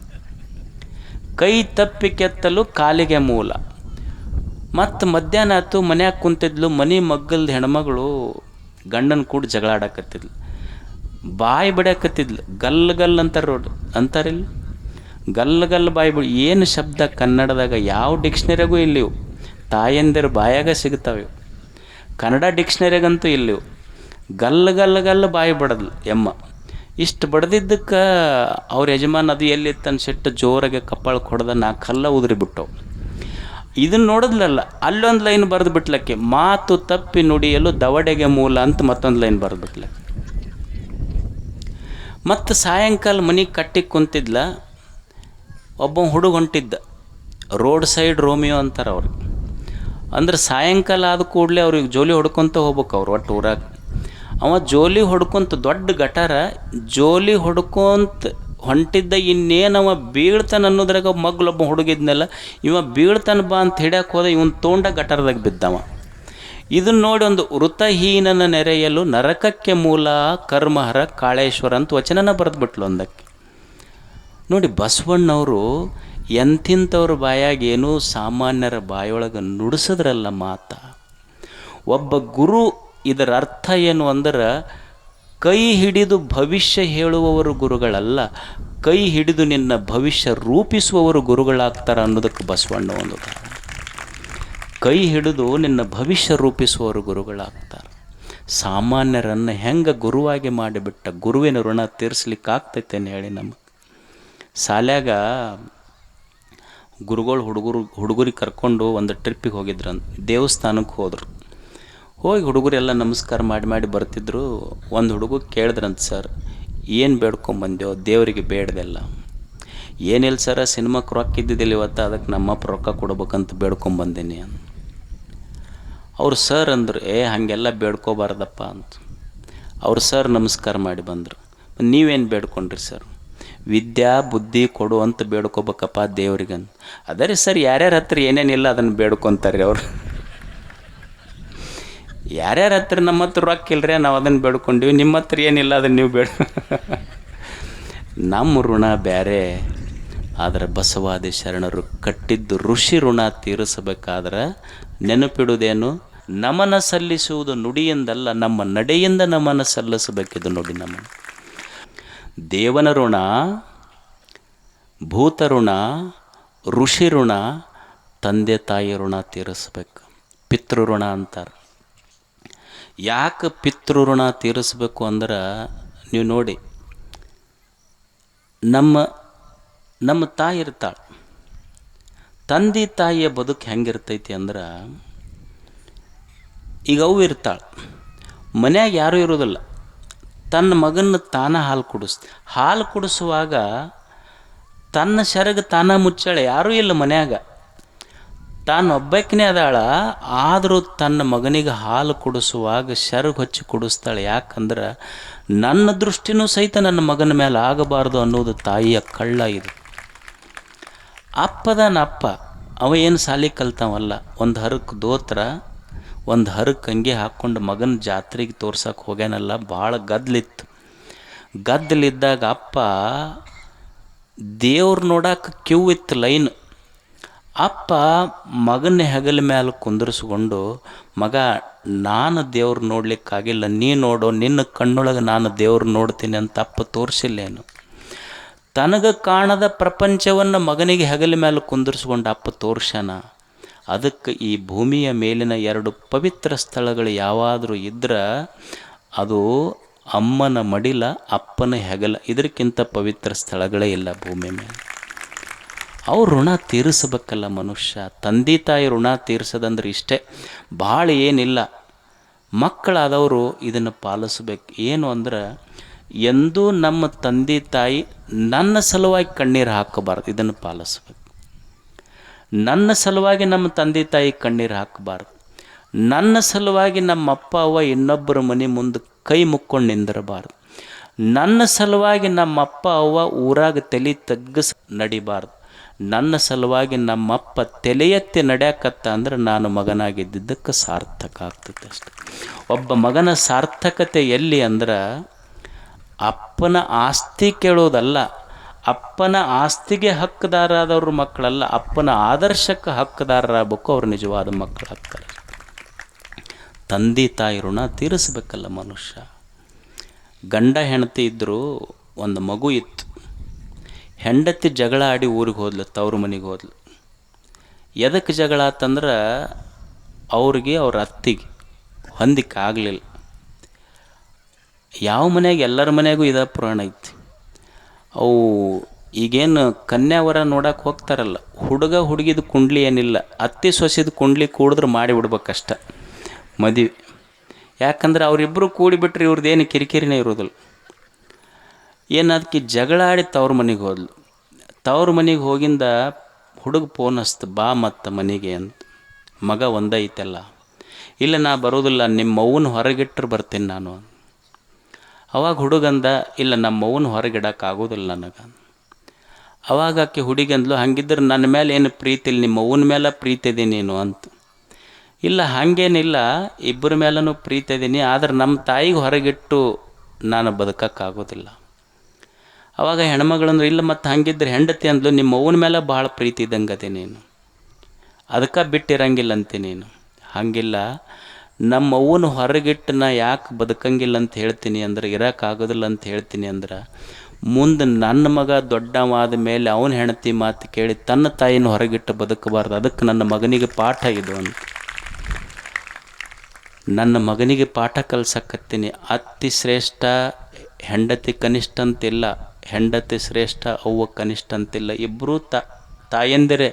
ಒಂದು ನನ್ನ ತಾಯಿ, ಒಂದು ನನ್ನ ಮಗನ ತಾಯಿ ಅಷ್ಟೆ. ನಮ್ಮವ್ವ ಹೊಳಿ, ನೀನು ಒಂದು ಸಣ್ಣ ಹಳ್ಳ.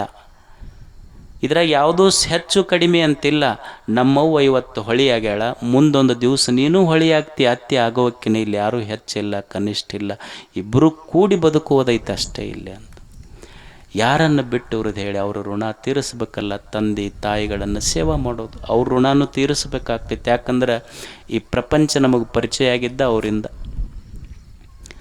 ಕೊನೆಯದು ಅತಿಥಿಗಳ ಋಣ ತೀರಿಸ್ಬೇಕು ಮನುಷ್ಯ.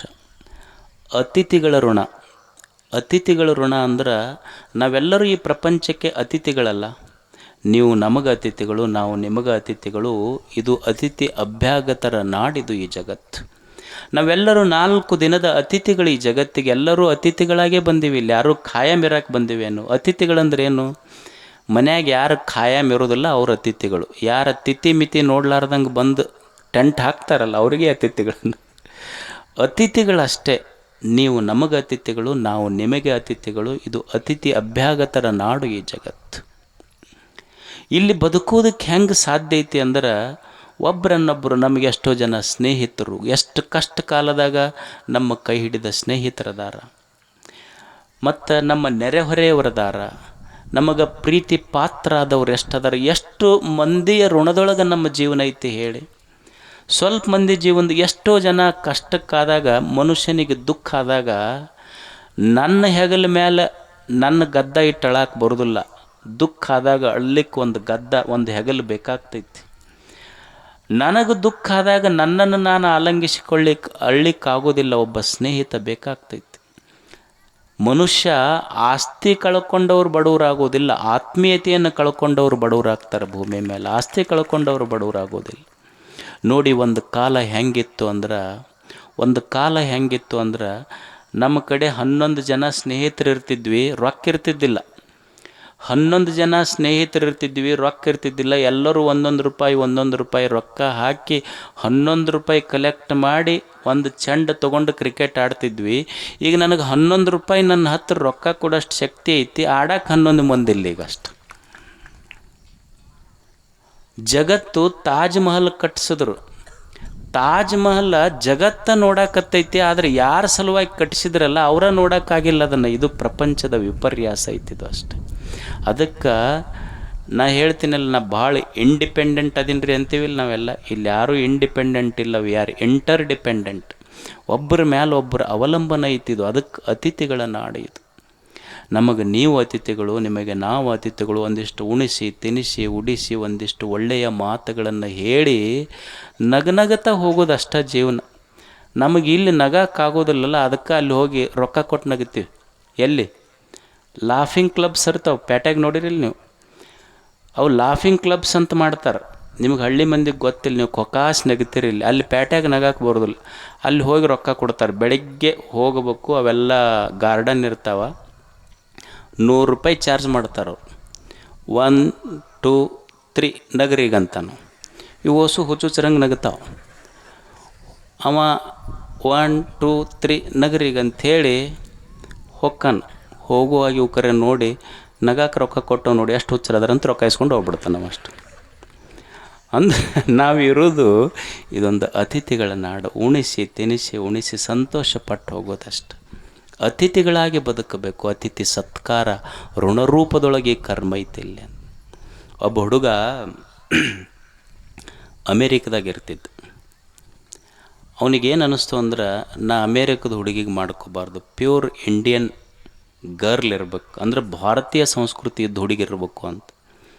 ಅವ್ರ ಅಪ್ಪ ಹೋಗಿ ಹೇಳ್ದೆ, ನಾನು ಸೆಲೆಕ್ಷನ್ ಇಲ್ಲ, ನಿಮ್ಮ ಸೆಲೆಕ್ಷನ್ನ ನನ್ನ ಸೆಲೆಕ್ಷನ್. ಅವ್ರ ಅಪ್ಪಟ ಒಂದು ಭಾರತೀಯ ಸಂಸ್ಕೃತಿ ಇದ್ದ ಹುಡುಗಿನ ಮದುವೆ ಮಾಡಿದ್ರು.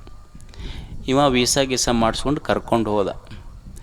ಒಂದು 3 ವರ್ಷ ಹೋತು. ಇಲ್ಲಿ ಹೋದಾಗೆಲ್ಲ ಸೇಮ್ ಇಲ್ಲಿ ಹೆಂಗೆ ಇರ್ತಿದ್ಲು ಹಂಗೆ ಇದ್ಲಿ ಅಮ್ಮ. ಒಂದು 3-4 ವರ್ಷ ಹೋದ ಕೂಡಲೇ ಅಲ್ಲಿ ನೀರು ಹತ್ತದ. ಇಲ್ಲಿದೆಲ್ಲ ಬಿಟ್ಬಿಟ್ಲಕ್ಕೆ. ಅವ ಊರ ಕಡೆ ಹೋಗೋಣ ನಡಿ ಅಂದ್ರೆ, ಏನೈತೆ ಅಲ್ಲಿ ಭಾರತದೊಳಗೆ ಅಲ್ಲೇನೈತೆ ಅಂತಂದ್ಲಿ. ಅವನಿಗೆ ಆಶ್ಚರ್ಯ ಆಗ್ತದೆ, ನಾ ತಂದಿದ್ದು ಕಟ್ಕೊಂಡಿದ್ದು ಅಂಥದ್ದು, ಇದು ಆದಮೇಲೆ ಹೆಂಗಾಗೈತಿದ್ದು ಅಂದವ. ಆಮೇಲೆ ಇಲ್ಲ, ಅಣ್ಣನ ಮಕ್ಕಳ ಮದುವೆ ಐತೆ ಹೋಗೋಣ ಬಾ ಅಂತ ಏನೋ ಮಾಡಿ ಬಂದು ವಿಮಾನ ನಿಲ್ದಾಣದಾಗ ಇಳಿತಾರ. ಅಲ್ಲಿ ಟ್ಯಾಕ್ಸಿಗಳು ನಮ್ಮಲ್ಲೇನು ಜನಸಂಖ್ಯೆ ಜಗ್ಗಿ, ಅವು ನಮ್ಮ ಟ್ಯಾಕ್ಸಿಗೆ ಬರ್ರಿ ಅಂತ ಒಂದು ಬ್ಯಾಗ್ ಜಗ್ಗಕ್ಕೆ ಶುರು ಮಾಡೋದು. ನಾ ಹೇಳಿಲ್ಲ ನಿಮಗೆ, ಭಾರತ ಅಂದ್ರೆ ಹಿಂಗೆ ನೋಡಿದ್ದು, ಇದು ಇಂಡಿಯಾದಾಗ ಬರೀ ಹಿಂಗೆ ಅಂದ್ಲಕ್ಕಿ. ಅಷ್ಟಾದ ಕೂಡಲೇ ಏನೋ ಮಾಡಿ ಒಂದು ಟ್ಯಾಕ್ಸಿಯಾಗ ಎಲ್ಲ ಬ್ಯಾಗಿಗೆ ಹಾಕ್ಕೊಂಡು ಹೊಂಟ್ರು. ಹೋದ ಕೂಡಲೇ ಅದು ಏನು ಟ್ಯಾಕ್ಸಿ ಇತ್ತಲ್ಲ, ಒಂದು 100 ಕಿಲೋಮೀಟ್ರ್ ಹೋಗಿತ್ತು, ಟೈರ್ ಬಸ್ಟ್ ಆಯ್ತು. ನಾ ಹೇಳಿಲ್ಲ ಭಾರತ ಅಂದ್ರೆ ಹಿಂಗೆ ನೋಡು, ಅಮೇರಿಕದಾಗ ಹಿಂಗೆ ಹಾಕವನೇನ್ರ. ಅವನಿಗೆ ಕೇಳಿದ್ರು, ಮತ್ತು ಟೈರ್ ಹಾಕೋರು ಅಂದ್ರೆ, ಸ್ಟೆಫ್ನಿನ ಇಲ್ರಿ ನಂದವ. ನಾ ಹೇಳಿಲ್ಲ ಭಾರತ ಅಂದ್ರೆ ಹಿಂಗೆ ನೋಡು, ಭಾರತದಾಗ ಹಿಂಗೆ ಆಗೋದಂತ. ಆಮೇಲೆ ಮಳೆ ಬರಕತ್ತಿತ್ತು, ಥಂಡಿತ್ತು. ಅದೊಂದು ಹಳ್ಳಿ ಹತ್ತಿರ ಆಗಿತ್ತಲ್ಲ, ಒಂದು ಗುಡಿಸಲಿತ್ತು. ಆ ಗುಡಿಸಲಿನಾಗಿಂದ ಒಂದು ಮುದುಕ್ ಬಂದು, ಯಾರು ಇಲ್ಯಾಕೆ ಬಂದಿರಿ, ಈ ಕಡೆ ಬರ್ರಿ ಕೂಡ್ರಿ ನೆಳ್ಳಿಗನ್.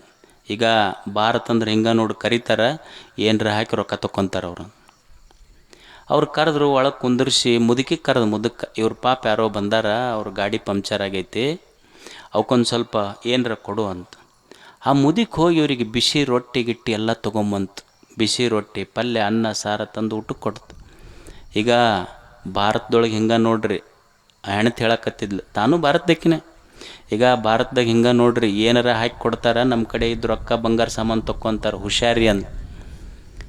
ಉಣ್ಸಿದ್ರು, ಉಂಡ್ರು ಮಸ್ತ್. ಉಂಡ ಮೇಲೆ ಇವ 500 ರೂಪಾಯಿ ಕೊಡಕ್ಕೆ ಹೋದ.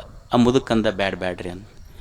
ಈ ಭಾರತದೊಳಗೆ ಹಿಂಗಾರಿ ಮಂದಿ 500 ರೂಪಾಯಿ ಇಲ್ಲ, ಅವ್ರಿಗೆ ಇನ್ನೊಂದು ಸ್ವಲ್ಪ ಜಾಸ್ತಿ ಕೊಡ್ರಿ, 1000 ರೂಪಾಯಿ ಬೇಕಾಗ್ಯಾವ ಅಂದ್ಲಕ್ಕೆ. ಅವ 1000 ರೂಪಾಯಿ ಕೊಡಕ್ಕೆ ಹೋದ. ಆ ಮುದುಕಂದ ಬ್ಯಾಡ. ಅವಾಗ ಅವ ಅಂದ ಹುಡುಗ, ಅಲ್ಲ ನಾ ರೊಕ್ಕ ಕೊಡಕ್ಕೆ ಹೋದ್ರೆ ಯಾಕೆ ಬ್ಯಾಡ ಅಂತೀರಿ? ನೋಡು, ನೀವು ಪಾಪ ಥಂಡ್ಯಾಗ ನಿಂತಿರು, ನೀನು ಹುಡುಗಿ, ಅವ ಹುಡುಗ ಮಳೆ ಬರಕತ್ತೈತಿ, ಥಂಡಿ ಐತಿ. ಅಕಸ್ಮಾತ್ ನಿಮ್ಮ ಜಾಗದೊಳಗೆ ನನ್ನ ಮಗಳು ನನ್ನ ಅಳಿಯ ನಿಂತಿದ್ರ ನಾ ಅವ್ರು ಥಂಡ್ಯಾಗ ಎರ್ಗೊಡ್ತಿದ್ನೇನು? ಅವ್ರಿಗೆ ಕರೆದು ಊಟ ಮಾಡಿಸ್ತಿದ್ನೇ ಇಲ್ಲ. ಮಗಳು ಸೊಸಿ ಉಂಡ್ರಿ ಎಲ್ಲರ ರೊಕ್ಕ ತೊಗೊತಾರೇನು? ರೊಕ್ಕ ಬೇಕಾಗಿಲ್ಲ ನಮ್ಗೆ ಅಂತ. ರೊಕ್ಕ ಬೇಕಾಗಿಲ್ಲ ನಮಗೆ ಅಂತ. ನೀವು ಉಂಡ್ರಿ ಅಲ್ಲ, ನಮ್ಮ ದೇಶ ನಮ್ಮ ಮಣ್ಣು ನಮಗೇನು ಕಲಿಸೈತಿ ಅಂದ್ರೆ ಬಂದವ್ರ ಜಾತಿ ನೋಡಬೇಡ, ಮುಖ ನೋಡಬೇಡ, ಬಂದವರಿಗೆ ಉಣಿಸಿ ಸಂತೋಷ ಪಡು, ಅತಿಥಿ ದೇವೋಭವ ಅಂತ ಕಲಿಸೈತಿ ನಮ್ಮ ದೇಶ. ರೊಕ್ಕ ಇಸ್ಕೊಳ್ಳಿಲ್ಲ. ಅವಾಗ ಅವ ಹುಡುಗಿದ್ನಲ್ಲ, ಆ ಹುಡುಗಿ ಕಡೆ ಮುಖ ಮಾಡಿ ಹೇಳ್ದಂತ, ಇದು ಭಾರತದಲ್ಲಿ ಅಷ್ಟೇ ಸಾಧ್ಯ ಐತಿ ನೋಡಿ, ಬೇರೆ ದೇಶದೊಳಗೆ ಸಾಧ್ಯ ಇಲ್ಲ ಅಂತ. It happens only in India. ಇದು ಭಾರತದೊಳಗೆ ಅಷ್ಟೇ ಸಾಧ್ಯ. ಅದಕ್ಕೆ ನಾವು ಹೆಂಗೆ ಬದುಕೋದು ಅಂದ್ರೆ ಒಂದಿಷ್ಟು ಕುರ್ವನ್ನೇ ವೇಹ ಕರ್ಮಾಣಿ ಜಿಜೀವಿಷೇತ್ ಶತಂ ಸಮಾಹ. 100 ವರ್ಷ ಮನುಷ್ಯ ಬದುಕಬೇಕು. ಹೆಂಗೆ ಬದುಕಬೇಕು ಅಂದ್ರೆ ಸುಂದರ ಸುಂದರ ಕಾರ್ಯಗಳನ್ನು ಮಾಡಿ ಬದುಕಬೇಕು ಮನುಷ್ಯ. ಸುಂದರ ಸುಂದರ ಕಾರ್ಯಗಳು, ದೇವ ಪ್ರೀತಿ ಪಡಬೇಕು ಅಂಥ ಕಾರ್ಯಗಳು, ನಿಸರ್ಗ ಪ್ರೀತಿ ಪಡಬೇಕು ಅಂಥ ಕಾರ್ಯಗಳು, ಗುರು ಋಷಿಗಳು ಪ್ರೀತಿ ಪಡಬೇಕು, ತಂದೆ ತಾಯಿ ಪ್ರೀತಿ ಪಡಬೇಕು, ಅತಿಥಿ ಅಭ್ಯಾಗತರು ಪ್ರೀತಿ ಪಡಬೇಕು. ಅಂಥ ಕಾರ್ಯಗಳನ್ನು ಮಾಡಿ ಮನುಷ್ಯ ಮುಕ್ತನಾಗುವುದು. ಒಬ್ಬ ಹಿಂದಿ ಕವಿ ಒಂದು ಮಾತು ಬರೀತಾನೆ, ಒಂದು ಪುಷ್ಪಕಿ ಚಾಹ ಅಂತ ಒಂದು ಪದ್ಯ ಅದು. ಒಬ್ಬ ಮಾಲಿ ಹೂವು ಕಿತ್ಕೊಳ್ಳಿಕ್ಕೆ ಬರ್ತಾನೆ. ಹೂವು ಕಿತ್ಕೊಳ್ಳಿಕ್ಕೆ ಬಂದಾಗ ಮಾಲಿಗೆ ಹೂವು ಹೇಳ್ತದೆ, ನನ್ನ ಕಿತ್ಕೊ, ನೀನು ತಗೊಂಡು ದೇವರ ತಲೆಯ ಮೇಲೂ ಏರಿಸಬೇಡ, ನಾನು ಪವಿತ್ರ ಆಗೋದಿಲ್ಲ. ನನ್ನ ತಗೊಂಡು ಈ ವ್ಯಾಲೆಂಟೈನ್ಸ್ ಡೇ ದಿವಸ ಅವ್ರು ಕೊಡ್ತಾರಲ್ಲ, ಅವ್ರ ಕೈಯಾಗೂ ಕೊಡಬೇಡ, ಪವಿತ್ರ ಆಗೋದಿಲ್ಲ. ನನಗೆ ವ್ಯಾಲೆಂಟೈನ್ಸ್ ಡೇ ದಿವಸ ಪ್ರೇಮಿಗಳ ಕೈಯಲ್ಲಿ ಕೊಡಬೇಡ, ದೇವರ ತಲೆ ಮೇಲೂ ಏರಿಸಬೇಡ, ನಾನು ಪವಿತ್ರ ಆಗಬೇಕಾದ್ರೆ ಮುझे ತೋಡಲೇನಾ ವನಮಾಲೆ ಉಸ್ ಪತ್ ಪರದೇನಾ ಫೆಂಗ್ ಮಾತೃಭೂಮಿ ಪರ ಸೀಸ ಚಡಾನೆ ಜಿಸ್ ಪತ್ ಜಾವೆ ವೀರ ಅನೇಕ್.